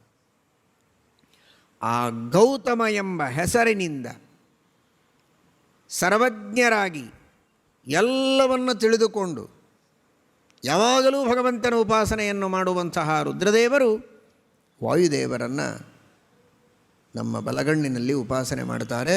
ಲಕ್ಷ್ಮೀನಾರಾಯಣರ ಅಧೀನರಾಗಿ ಸರ್ವಜೀವ ಪ್ರೇರಕರಾಗಿ ವಾಯುದೇವರಿಲ್ಲಿದ್ದಾರೆ ಅಂತ ಅವರ ಉಪಾಸನೆಯನ್ನು ಮಾಡ್ತಾರೆ. ಎರಡನೆಯದಾಗಿ, ನಮ್ಮ ಕಣ್ಣಿನಲ್ಲಿ ನೀರು ಬರುತ್ತೆ. ಹೊಗೆ ಬಂದರೆ ನೀರು ಬರ್ತದೆ. ಬೇರೆ ಬೇರೆ ಪ್ರಸಂಗಗಳಲ್ಲಿ ಕಣ್ಣಲ್ಲಿ ನೀರು ಬರ್ತದೆ. ಸುಖವಾದಾಗ, ದುಃಖವಾದಾಗ, ಹೊಗೆ ಬಂದಾಗ, ಇನ್ನೇನೇನೋ ಬೇರೆ ಬೇರೆ ಪ್ರಸಂಗಗಳಲ್ಲಿ ಕಣ್ಣಲ್ಲಿ ನೀರು ಬರೋದು ಅಂತ. ಆ ನೀರಿನಲ್ಲಿ ಇದ್ದು ವಾಯುದೇವರ ಉಪಾಸನೆ ಮಾಡುವಂತಹ ದೇವತೆ ಇದ್ದಾನೆ, ಅವನು ಪರ್ಜನ್ಯ. ಯಾವ ಪರ್ಜನ್ಯ? ಮಳೆಯನ್ನು ಕೊಡುವ ದೇವತೆ, ನೀರು ಕೊಡುವ ದೇವತೆ, ಅವನು ಆ ನೀರಿನೊಳಗಿದ್ದಾನೆ. ಎಷ್ಟು ಸುಲಭವಾಗಿ ಕಣ್ಣಿನಲ್ಲಿ ನೀರು ಬರ್ತದೆ, ವರ್ಷಗೊಳ್ತೇವೆ, ಸಹಜವಾದ ಪ್ರಕ್ರಿಯೆ. ಆದರೆ ಶಾಸ್ತ್ರ ಎಷ್ಟು ಅದ್ಭುತವಾದ ವಿಷಯಗಳನ್ನು ತಿಳಿಸ್ತದೆ. ಅಂತಹ ನೀರಿನಲ್ಲಿಯೂ ಒಬ್ಬ ದೇವತೆ ಇದ್ದಾನೆ, ಪರ್ಜನ್ಯ ದೇವತೆ. ಆ ನೀರಿನಲ್ಲಿದ್ದುಕೊಂಡು ವಾಯುದೇವರ ಉಪಾಸನೆಯನ್ನು ಮಾಡಿದ. ಆ ಪರ್ಜನ್ಯ ಎಂಬಂತಹ ದೇವತೆಗೆ ಭರದ್ವಾಜ ಅಂತ ಕರೀತಾರೆ. ಯಾಕೆ ಅಂದರೆ ವಾಜ ಅಂದರೆ ಅನ್ನ. ಜೀವನದಲ್ಲಿ ನಮಗೆ ಅನ್ನ ಸಿಗೋದು ಮಳೆಯಾದರೆ ತಾನೇ. ನೋಡಿ, ಉಪನಿಷತ್ತು ಪರ್ಜನ್ಯನನ್ನು ಭರದ್ವಾಜ ಅಂತ ಕರೆದದ್ದು ನಿಜ. ಯಾಕೆ ಅಂತ ಗೊತ್ತಾಗೋದಿಲ್ಲ. ಶ್ರೀಮದ್ ಆನಂದತೀರ್ಥ ಭಗವತ್ಪಾದಾಚಾರ್ಯರ ಭಾಷ್ಯವನ್ನು ನೋಡಿದಾಗ ಮಾತ್ರ ಆ ಸ್ವಾರಸ್ಯವನ್ನು ನಾವು ತಿಳಿದುಕೊಳ್ಳುವುದಕ್ಕೆ ಸಾಧ್ಯ ಇದೆ. ಯಾಕೆ ಭರದ್ವಾಜ? ಏನೋ 7 ಜನ ದೇವತೆಗಳು, ಋಷಿಗಳು 7, ಸಪ್ತ ಋಷಿಗಳು, ಈ ಸಪ್ತ ದೇವತೆಗಳು. ಹಾಗಾದರೆ 7 ಋಷಿಗಳ ಹೆಸರನ್ನು ಸುಮ್ಮನೆ ಜೋಡಿಸಿದ್ದಾರೆ ಅಂತ. ಅದು ಸುಮ್ಮನೆ ಜೋಡಿಸಿದ್ದಲ್ಲ, ಅತ್ಯಂತ ಅರ್ಥಪೂರ್ಣವಾಗಿ ಆ ಹೆಸರುಗಳು ಆ ದೇವತೆಗಳಿಗೆ ಉಂಟು ಅಂತ ಶ್ರೀಮದಾಚಾರ್ಯರು ತೋರಿಸಿಕೊಡ್ತಾರೆ. ಭರದ್ವಾಜ ಅಂತ ಪರ್ಜನ್ಯ ದೇವತೆಗೆ ಭರದ್ವಾಜ ಅಂತ ಕರೆಯುವುದು ಯಾಕೆ ಅಂದರೆ, ವಾಜ ಅಂದರೆ ಅನ್ನ. ಯಾವ ದೇವತೆ ಅನ್ನದ ಭರಣವನ್ನು ಮಾಡ್ತಾನೆ, ಪುಷ್ಟಿಯನ್ನು ಕೊಡ್ತಾನೆ, ಮಳೆ ಸುರಿಸುವ ಮೂಲಕ ಸಸ್ಯ ಸಂಪತ್ತು ಬೆಳೆಯುವಂತೆ ಮಾಡಿ, ಧಾನ್ಯ ಎಲ್ಲ ಬೆಳೆಯುವಂತೆ ಮಾಡಿ, ನಮಗೆ ಅನ್ನ ಸಿಗುವಂತೆ ಮಾಡ್ತಾನೆ, ಅಂತಹ ದೇವತೆ ಅನ್ನದ ಪೋಷಣೆಯನ್ನು ಮಾಡುವ ದೇವತೆಯಾದ್ದರಿಂದ ಭರದ್ವಾಜ ಅಂತ ಉಪನಿಷತ್ತು ಹೇಳುತ್ತೆ. ಒಂದೊಂದು ಶಬ್ದಗಳಿಗೆ ಬಹಳ ವಿಚಿತ್ರವಾದ ರೀತಿಯ ವ್ಯಾಖ್ಯಾನವನ್ನು ಉಪನಿಷತ್ತುಗಳು, ಶಾಸ್ತ್ರಗಳೇ ಮಾಡ್ತವೆ. ಇವತ್ತಿನ ಶಾಸ್ತ್ರದ ಪರಿಚಯವಿಲ್ಲದ ಕೆಲವು ಜನರಿಗೆ ತಲೆಯಲ್ಲಿ ಬಹಳ ಸಂದರ್ಭದಲ್ಲಿ ಗೊಂದಲವಾಗುತ್ತೆ. ಒಂದು ಶಬ್ದಕ್ಕೆ ಎರಡು ಅರ್ಥಗಳನ್ನು ಹೇಳಿದರೆ, ಒಂದೇನು ತಾವು ತಿಳಿದ ಅರ್ಥ ಒಂದು ಗ್ರಂಥದಲ್ಲಿ ನೋಡಿದ್ದು, ಅದಕ್ಕೆ ಹೊರತಾಗಿ ಇನ್ನೊಂದು ಅರ್ಥವನ್ನು ಹೇಳಿದರೆ, ಹೀಗೊಂದು ಅರ್ಥ ಒಂದು ಕಡೆಗೆ ಸ್ಪಷ್ಟವಾಗಿದೆ, ಅದನ್ನು ಬಿಟ್ಟು ಬೇರೆ ಅರ್ಥವನ್ನು ಹೇಳ್ತಾ ಇದ್ದೀರಿ, ಒಂದು ಶಬ್ದಕ್ಕೆ ಎರಡು ಅರ್ಥಗಳಿರುವುದಕ್ಕೆ ಹೇಗೆ ಸಾಧ್ಯ, ಆ ಅರ್ಥ ಸರಿಯೇ ಅಲ್ಲ ಅನ್ನುವ ರೀತಿಯಲ್ಲಿ ಅಜ್ಞಾನದಿಂದ ಆಕ್ಷೇಪವನ್ನು ಮಾಡುವಂತಹ ಜನಗಳು ಹುಟ್ಟಿಕೊಂಡಿದ್ದಾರೆ. ಶಾಸ್ತ್ರದಲ್ಲಿ, ಅರ್ವಾಚೀನ ಶಾಸ್ತ್ರದಲ್ಲ, ವೇದಗಳಲ್ಲಿ, ಉಪನಿಷತ್ತುಗಳಲ್ಲಿಯೇ, ಇತಿಹಾಸ ಪುರಾಣಗಳಲ್ಲಿಯೇ ಒಂದೊಂದು ಶಬ್ದಗಳಿಗೆ ಅನೇಕ ವ್ಯಾಖ್ಯಾನಗಳನ್ನು ಮಾಡುವುದನ್ನು ನಾವು ಕಂಡಾಗ ಆ ಶಾಸ್ತ್ರದ ಮಹಿಮೆ, ಸಂಸ್ಕೃತದ ಮಹಿಮೆ, ವಿಶೇಷವಾಗಿ ಉಪನಿಷತ್ತು, ವೇದಗಳ, ಇತಿಹಾಸ ಪುರಾಣಗಳ ಆ ಅದ್ಭುತವಾದಂತಹ ಗಾಂಭೀರ್ಯ ಏನು ಅಂತ ನಮಗೆ ಅರ್ಥವಾಗುತ್ತೆ. ಪುರಾಣದಲ್ಲಿ ಋಷಿಗಳಿಗೆ ಈ ಭರದ್ವಾಜ ಅಂತ ಹೆಸರು ಬರುವುದರ ಹಿನ್ನೆಲೆಯನ್ನು ಹೇಳಿದ ರೀತಿಯೇ ಬೇರೆ. ಭರದ್ವಾಜಂ ಮೂಢೇ ಭರದ್ವಾಜಮಿತಿ ಅಂತ ಪುರಾಣ ಹೇಳುತ್ತದೆ. ಅದು ಋಷಿಗಳ ಪರವಾಗಿ ಹೇಳುವಾಗ ಭರದ್ವಾಜಂ ಅಂತ ಹೇಳಿದ್ದಕ್ಕೆ ಹುಟ್ಟಿದ ಮಗುವಿಗೆ ಭರದ್ವಾಜ ಅಂತ, ತಾಯಿಗೆ ಹೇಳಿದ ಮಾತದು ಭರದ್ವಾಜಂ ಅಂತ. ಹಾಗೆ ಹೇಳಿದಾಗ ಆ ತಾಯಿಯಿಂದ ಹುಟ್ಟಿದ ಮಗು ಅದು ಭರದ್ವಾಜ ಆಯಿತು ಅಂತ ಪುರಾಣ ಹೇಳಿದರೆ, ಉಪನಿಷತ್ತು ಹೇಳುತ್ತದೆ ಭರತ್ ವಾಜಂ. ವಾಜ ಅಂದರೆ ಅನ್ನ, ಅನ್ನದ ಪೋಷಣೆಯನ್ನು ಮಾಡುವ ದೇವತೆ ಪರ್ಜನ್ಯ ಆದದ್ದರಿಂದ ಅವನನ್ನು ಭರದ್ವಾಜ ಅಂತ. ಅಂತಹ ಜಗತ್ತಿಗೆಲ್ಲ ಅನ್ನವನ್ನು ಕೊಟ್ಟು ಪೋಷಣೆ ಮಾಡುವ ಪರ್ಜನ್ಯನು ವಾಯುದೇವರ ಉಪಾಸನೆಯನ್ನು ಮಾಡ್ತಾನೆ ಅಂತಾದರೆ, ಆ ವಾಯುದೇವರ ಉಪಾಸನೆಯನ್ನು ಮಾಡಿ ವಾಯುದೇವರ ಅನುಗ್ರಹ ಪಡೆದದ್ದಕ್ಕೇನೆ ಎಲ್ಲರಿಗೂ ಅನ್ನವನ್ನು ಕೊಟ್ಟು ಪೋಷಣೆ ಮಾಡುವ ಶಕ್ತಿ ಅವನಲ್ಲಿ ಬಂದಿದೆ ಎನ್ನುವುದರ ಸೂಚನೆಯನ್ನು ಉಪನಿಷತ್ತು ಮಾಡ್ತಾ ಇದೆ ಆ ಶಬ್ದವನ್ನು ಬಳಸುವ ಮೂಲಕ. ಪರ್ಜನ್ಯ ವಾಯುದೇವರ ಉಪಾಸನೆ ಮಾಡ್ತಾನೆ ಅಂತ ಹೇಳದೆ, ಭರದ್ವಾಜ ಎಂಬ ಹೆಸರಿನ ಪರ್ಜನ್ಯ ವಾಯುದೇವರ ಉಪಾಸನೆಯನ್ನು ಮಾಡ್ತಾನೆ ಅಂತ ಉಪನಿಷತ್ತು ಹೇಳುವ ಮೂಲಕ ಏನು ಸೂಚನೆ ಮಾಡುತ್ತೆ ಅಂದರೆ, ಆ ಪರ್ಜನ್ಯ ದೇವತೆಗೆ ಭರದ್ವಾಜತ್ವ, ಅನ್ನದಿಂದ ಜಗತ್ತಿನ ಪೋಷಣೆ ಮಾಡುವ ಶಕ್ತಿ ಬಂದದ್ದು ವಾಯುದೇವರ ಅನುಗ್ರಹದಿಂದ. ಆ ವಾಯುದೇವರ ಉಪಾಸನೆಯನ್ನು ಮಾಡಿದ್ದಕ್ಕೆ ಆ ಶಕ್ತಿ ಬಂದಿದೆ ಅಂತ. ಮಳೆ ಕೊಡಬೇಕಾದರೂ ವಾಯುದೇವರ ಅನುಗ್ರಹ ಬೇಕು. ನಾನಾ ವಿಧವಾದ ನೀರಿನ ಏನು ಸ್ರೋತಸ್ಸುಗಳಿವೆ, ನದಿ, ಸಮುದ್ರ, ವಿವಿಧ ಆ ನೀರಿನ ಸೆಲೆಗಳಿಂದ ನೀರನ್ನು ಸೆಳೆದುಕೊಂಡು ಮೇಘದೊಳಗೆ ಶೇಖರಣೆ ಮಾಡುವಂತಹ ಮಹಾನುಭಾವರೇ ವಾಯುದೇವರು. ಸೂರ್ಯ ಆ ಕಾರ್ಯವನ್ನು ಮಾಡ್ತಾನೆ. ಆ ಸೂರ್ಯನೊಳಗಿದ್ದು ವಾಯುದೇವರು ಆ ಕಾರ್ಯವನ್ನು ಮಾಡಿಸ್ತಾರೆ. ಮೇಘೇ ಕೃತ್ವ ಪ್ರವರ್ಷತಿ ಎಂಬುದಾಗಿ ಶ್ರೀಮದಾಚಾರ್ಯರು ಹೇಳುತ್ತಾರೆ. ವಾಯುದೇವರು ಆ ಎಲ್ಲ ನದಿ ಜಲವನ್ನು ಮೇಘದಲ್ಲಿ ಶೇಖರಣೆ ಮಾಡಿ, ಆ ಮೇಘದಿಂದ ಮತ್ತೆ ಮಳೆ ಸುರಿದಾಗ ಆ ನೀರು ಮತ್ತೆ ಆ ನದಿಗಳಿಗೆ ಸೇರುವಂತೆ ಮಾಡುವ ಒಂದು ಜಲಚಕ್ರದ ವ್ಯವಸ್ಥೆಯನ್ನು ಮಾಡುವ ಚಕ್ರಪ್ರವರ್ತಕರು ವಾಯುದೇವರು ಅಂತ ಶ್ರೀಮದಾಚಾರ್ಯರು ತಿಳಿಸ್ತಾರೆ. ಹೀಗಾಗಿ ಆ ಪರ್ಜನ್ಯ ದೇವತೆಗೆ ಮಳೆ ಸುರಿಸುವ ದೇವತೆ ಪರ್ಜನ್ಯ, ವೃಷ್ಟಿಯಿಂದ ಎಲ್ಲರ ಅಭೀಷ್ಟವನ್ನು ಪೂರ್ಣ ಮಾಡ್ತಾನೆ ಅಂತನ್ನುವುದು ನಿಜವಾದರೂ ಅದಕ್ಕೆ ವಾಯುದೇವರ ಅನುಗ್ರಹ, ಉಪಕಾರ ಅವನಿಗೆ ಬಹಳಷ್ಟು ಬೇಕು ಅನ್ನೋದಕ್ಕಾಗಿ ವಾಯುದೇವರ ವಿಶೇಷ ಉಪಾಸನೆಯನ್ನು ಮಾಡಿ ಅವನು ಭರದ್ವಾಜನಾಗ್ತಾನೆ ಅಂತ ನಾವು ಚಿಂತನೆ ಮಾಡಿದರೆ, ಆ ಅನ್ನವನ್ನು ಸೃಷ್ಟಿ ಮಾಡಿ ಅನ್ನದ ವಿಶೇಷ ಪೋಷಣೆಯನ್ನು ಮಾಡಿ ಏನು ನಮಗೆ ಪರ್ಜನ್ಯ ಕೊಡ್ತಾನಲ್ಲ, ಆ ಅನ್ನವನ್ನು ನೋಡಿ. ಒಬ್ಬ ಗುರುಗಳ ಹತ್ತಿರ ನೀವು ಹೋಗ್ತೀರ, ನಿಮಗೆ ಅವರು ಹಣ್ಣು ಕೊಡ್ತಾರೆ.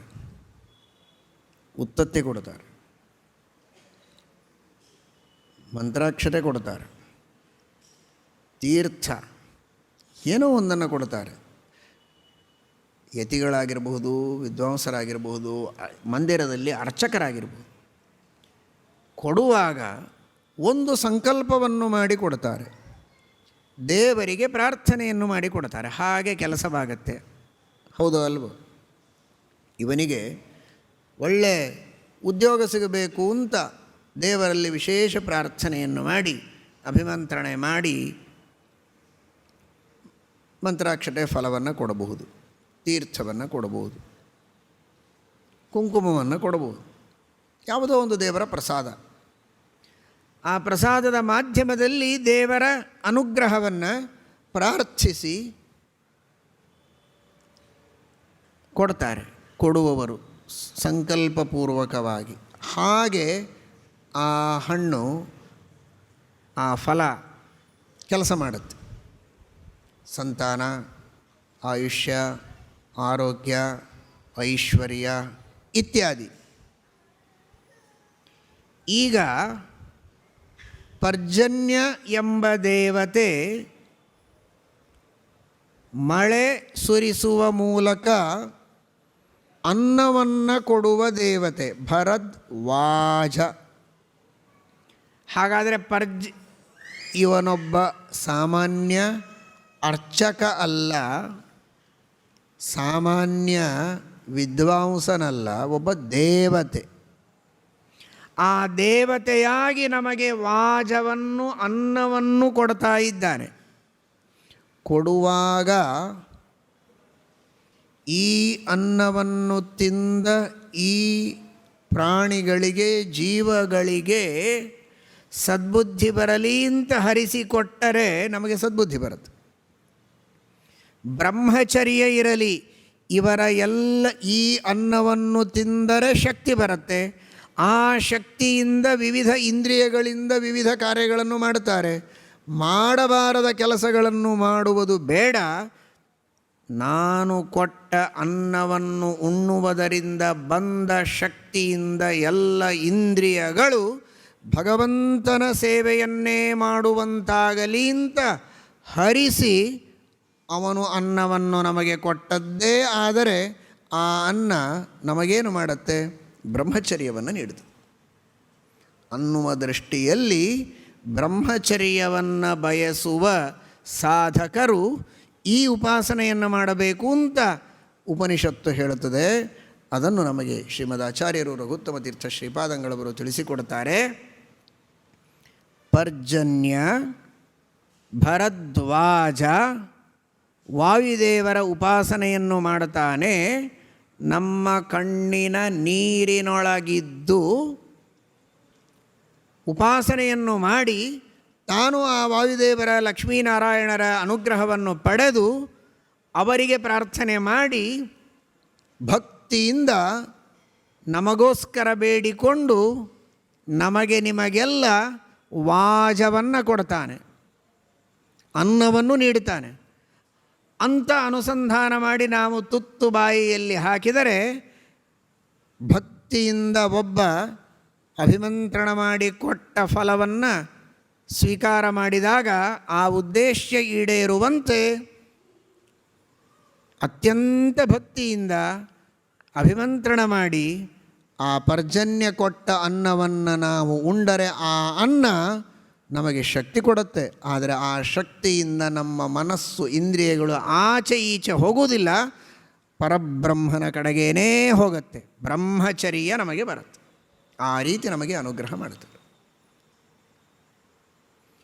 ಯಾಕೆ ಇದನ್ನು ತಿಳಿಯಬೇಕು ಅಂದರೆ, ವಿಷಯ ವಿನಿವರ್ತಂತೆ ನಿರಾಹಾರಸ್ಯ ದೇಹಿನಃ ರಸವರ್ಜಂ ರಸೋಪ್ಯಸ್ಯ ಪರಂ ದೃಷ್ಟ್ವಾ ನಿವರ್ತತೆ. ಇಂದ್ರಿಯ ನಿಗ್ರಹ ಮಾಡಬೇಕು ಅಂದರೆ ಆಹಾರವನ್ನು ಬಿಡಬೇಕು ಅಂತ ಹೇಳಿದ್ದಾರೆ, ಮಿತಾಹಾರವನ್ನು ಮಾಡಬೇಕು ಅಂತ ಹೇಳಿದ್ದಾರೆ. ಕಾರಣ ಆ ಆಹಾರವನ್ನು ಸೇವನೆ ಮಾಡಿದಷ್ಟು ಇಂದ್ರಿಯಗಳಲ್ಲಿ ಶಕ್ತಿ ಜಾಸ್ತಿ, ಶಕ್ತಿ ಜಾಸ್ತಿ ಬಂದಷ್ಟು ಕೋತಿ ಚೇಷ್ಟೆ ಜಾಸ್ತಿ. ಆ ಕೋತಿ ಚೇಷ್ಟೆ ಜಾಸ್ತಿ ಆಗಬಾರದು.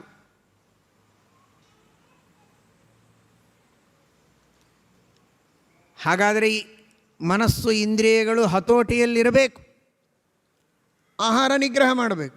ಪೂರ್ಣ ನಿಗ್ರಹ ಮಾಡಲಿಕ್ಕಾಗುವುದಿಲ್ಲ, ಉಪವಾಸ ಇದ್ದರೆ ಸತ್ತು ಹೋಗ್ತಾನೆ. ಸ್ವಲ್ಪ ಆದರೂ ಆಹಾರವನ್ನು ಸೇವನೆ ಮಾಡಲೇಬೇಕು. ಆ ಸ್ವಲ್ಪ ಸೇವನೆ ಮಾಡಿದ ಆಹಾರವೇ ಇವನ ಮನಸ್ಸಿನಲ್ಲಿ, ಇಂದ್ರಿಯಗಳಲ್ಲಿ ಶಕ್ತಿಯನ್ನು ಕೊಟ್ಟು ಆಚೆ ಈಚೆ ಹೋಗುವಂತೆ ಮಾಡದಿರಲಿಕ್ಕೆ ಪರ್ಜನ್ಯನ ಅನುಗ್ರಹ. ಆ ಪರ್ಜನ್ಯನ ಅನುಗ್ರಹ ಹೇಗೆ ಅಂದರೆ, ಆ ಪರ್ಜನ್ಯ ಯಾವ ವಾಯುದೇವರ ಲಕ್ಷ್ಮೀನಾರಾಯಣರ ಉಪಾಸನೆ ಮಾಡ್ತಾನೋ ಅದು ಅತ್ಯಂತ ಪ್ರೀತಿಯ ಕೆಲಸ ಅವನು ಮಾಡುವುದು. ಅದನ್ನು ನಾವು ಗುರುತಿಸಿ ಎಷ್ಟು ಚೆನ್ನಾಗಿ ವಾಯುದೇವರ ಲಕ್ಷ್ಮೀನಾರಾಯಣರ ಉಪಾಸನೆಯನ್ನು ಮಾಡ್ತೀಯಪ್ಪ ಪರ್ಜನ್ಯ ಮಹಾರಾಯ ಅಂತಿಷ್ಟು ಅಂದುಬಿಟ್ರೆ, ಆ ಮಳೆರಾಯ ಪರ್ಜನ್ಯರಾಯ ನಮಗೆಲ್ಲ ಬಹಳ ಸಂತೋಷದಿಂದ ಅಭಿಮಂತ್ರಣ ಮಾಡಿ ಅನ್ನ ಕೊಡ್ತಾನೆ ನೋಡಿ. ಆ ಅನ್ನ ತಿಂದರೆ ನಮಗೆ ಆ ಪರಬ್ರಹ್ಮನ ಚಿಂತನೆಯನ್ನೇ ಮಾಡಬೇಕು, ಇನ್ನೇನು ಮಾಡಬಾರದು ಅನ್ನುವಂತಹ ಸದ್ಬುದ್ಧಿ ಬರುತ್ತೆ, ಬ್ರಹ್ಮಚರ್ಯ ಬರುತ್ತದೆ ಅಂತ ಉಪನಿಷತ್ತು ಹೇಳುತ್ತದೆ. ಇದರಂತೆ ಕಣ್ಣಿನ ಕಪ್ಪು ಭಾಗದ ಮಧ್ಯದಲ್ಲಿ ಒಂದು ಸೂಕ್ಷ್ಮವಾದ ಕಪ್ಪು ಇದೆ ನೋಡಿ, ಅತಿ ಕಪ್ಪು, ಬಿಳಿ ಕಪ್ಪು, ಅತಿ ಕಪ್ಪು, ಕನೀನಿಕ. ಆ ಸೂಕ್ಷ್ಮ ಭಾಗದಲ್ಲಿ ಸೂರ್ಯ ಇದ್ದಾನೆ. ಅವನಿಗೆ ವಿಶ್ವಾಮಿತ್ರ ಅಂತ ಹೆಸರು. ಇಡೀ ಜಗತ್ತಿಗೆ ಜ್ಞಾನವನ್ನು ಕೊಟ್ಟು ರಕ್ಷಣೆ ಮಾಡುವಂಥವನು.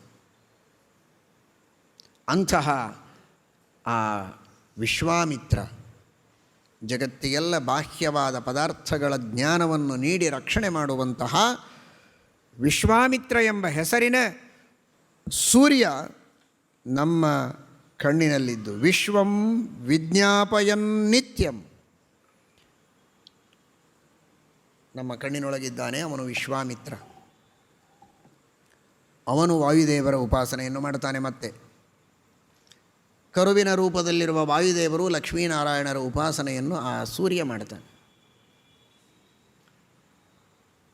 ಅದು ಕೂಡ ಸೂರ್ಯನಿಗೆ ಬಹಳ ಪ್ರೀತಿಯ ಕಾರ್ಯ. ಅದನ್ನು ನಾವು ತಿಳಿದರೆ ಈ 7 ಜನ ಮಾಡುವುದನ್ನು ನಾವು ಅತ್ಯಂತ ಶ್ರದ್ಧೆಯಿಂದ ತಿಳಿದು ಅದನ್ನು ಸ್ಮರಣೆ ಮಾಡಿ, ನೀವು ಇಂತಹ ಶ್ರೇಷ್ಠವಾದ ವಾಯುದೇವರ ಲಕ್ಷ್ಮೀನಾರಾಯಣರ ಉಪಾಸನೆ ಮಾಡ್ತೀರಿ ಅಂತ ಅಂದುಕೊಂಡು ಬಿಟ್ಟರೆ ಆ ಸೂರ್ಯನೂ ಕೂಡ ನಮಗೆ ಅನುಗ್ರಹವನ್ನು ಮಾಡ್ತಾನೆ. ಏನು ಅನುಗ್ರಹ ಮಾಡ್ತಾನೆ? ನಮಗೆಲ್ಲ ವಸ್ತುಗಳನ್ನು ತೋರಿಸುವವನೇ ನೋಡಿ. ಅದಕ್ಕೆ ಹೇಳ್ತಾ ಇದ್ದೇನೆ, ಸುಮ್ಮನೆ ಸೂರ್ಯ ಆದಿತ್ಯ ಅಂತ ಹೇಳಿ ಹೋಗಲಿಲ್ಲ ಉಪನಿಷತ್ತು.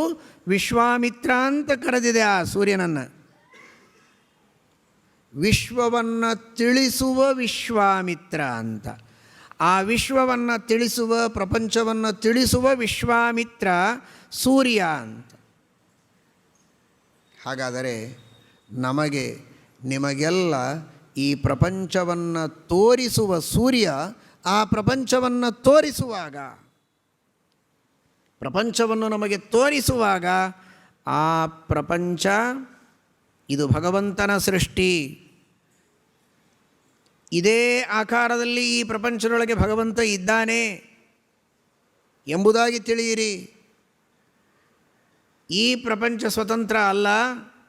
ಈ ಪ್ರಪಂಚವನ್ನು ಹುಟ್ಟಿಸಿದವ, ಇದಕ್ಕೆ ಆಧಾರ, ಇದಕ್ಕೆ ಆಶ್ರಯ, ಇದಕ್ಕೆ ಪ್ರವರ್ತಕ, ಇದಕ್ಕೆ ನಿವರ್ತಕ ಎಲ್ಲವೂ ಭಗವಂತನೇ.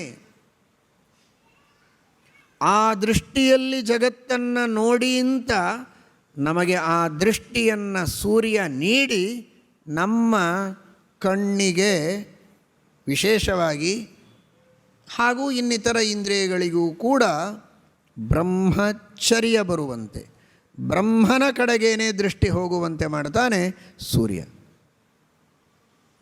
ಇಲ್ಲಿ ಬರೀ ಸೂರ್ಯ ಅಂತ ತಿಳಿದುಕೊಳ್ಳಬೇಡಿ. ಸೂರ್ಯ ವಾಯುದೇವರ ಕರುವಿನ ರೂಪದಲ್ಲಿರುವ ವಾಯುದೇವರ ಲಕ್ಷ್ಮೀನಾರಾಯಣರ ಉಪಾಸನೆ ಮಾಡಿದ್ದಕ್ಕೆ ನಮಗೆಲ್ಲ ಚಕ್ಷುರಿಂದ್ರಿಯವನ್ನು ಪ್ರೇರಣೆ ಮಾಡಿ ಜಗತ್ತನ್ನು ತಿಳಿಸುವ ಶಕ್ತಿಯನ್ನು ಪಡೆದಿದ್ದಾನೆ. ಅವನು ವಿಶ್ವಾಮಿತ್ರನಾದದ್ದು. ವಿಶ್ವಕ್ಕೆ ಜ್ಞಾನವನ್ನು ಕೊಟ್ಟು ರಕ್ಷಣೆ ಮಾಡುವ ಶಕ್ತಿಯನ್ನು ಪಡೆದದ್ದು ಈ ವಾಯು ಲಕ್ಷ್ಮೀನಾರಾಯಣರ ಅನುಗ್ರಹದಿಂದ, ಅವರ ಉಪಾಸನೆಯಿಂದ. ಹಾಗೆ ಅವನು ಪಡೆದಿದ್ದಾನೆ ಶಕ್ತಿಯನ್ನು ಅಂತ ನಾವು ತಿಳಿದರೆ ಸಂತೋಷಪಟ್ಟು ನಮಗೆ ಇನ್ನಷ್ಟು ಚೆನ್ನಾಗಿ ಪ್ರಪಂಚವನ್ನು ತಿಳಿಸಿಕೊಡ್ತಾನೆ. ಚೆನ್ನಾಗಿ ತಿಳಿಸಿಕೊಡೋದು ಅಂದರೆ ಇನ್ನಷ್ಟು ಪ್ರಪಂಚದಲ್ಲಿ ಆಸಕ್ತರಾಗುವಂತೆ ಮಾಡುವುದಲ್ಲ. ಪ್ರಪಂಚವನ್ನು ಚೆನ್ನಾಗಿ ತಿಳಿಯೋದು ಅಂದರೆ ಈ ಪ್ರಪಂಚದ ನಿಜವಾದ ಸ್ವರೂಪ ಏನು, ಯಾರು ಸೃಷ್ಟಿ ಮಾಡಿದ್ದು, ಸ್ಥಿತಿ ಲಯ, ಇದನ್ನೆಲ್ಲ ಮಾಡುವ ವ್ಯಕ್ತಿ ಯಾರು ಅನ್ನುವುದನ್ನು ತಿಳಿಸಿಕೊಟ್ಟು ಪ್ರಪಂಚವನ್ನು ತಿಳಿಸುವ ರೀತಿಯಲ್ಲಿ ನಮಗೆ ಅನುಗ್ರಹವನ್ನು ಮಾಡುತ್ತಾನೆ ಸೂರ್ಯ. ಅಂದರೆ ಬ್ರಹ್ಮಚರ್ಯ.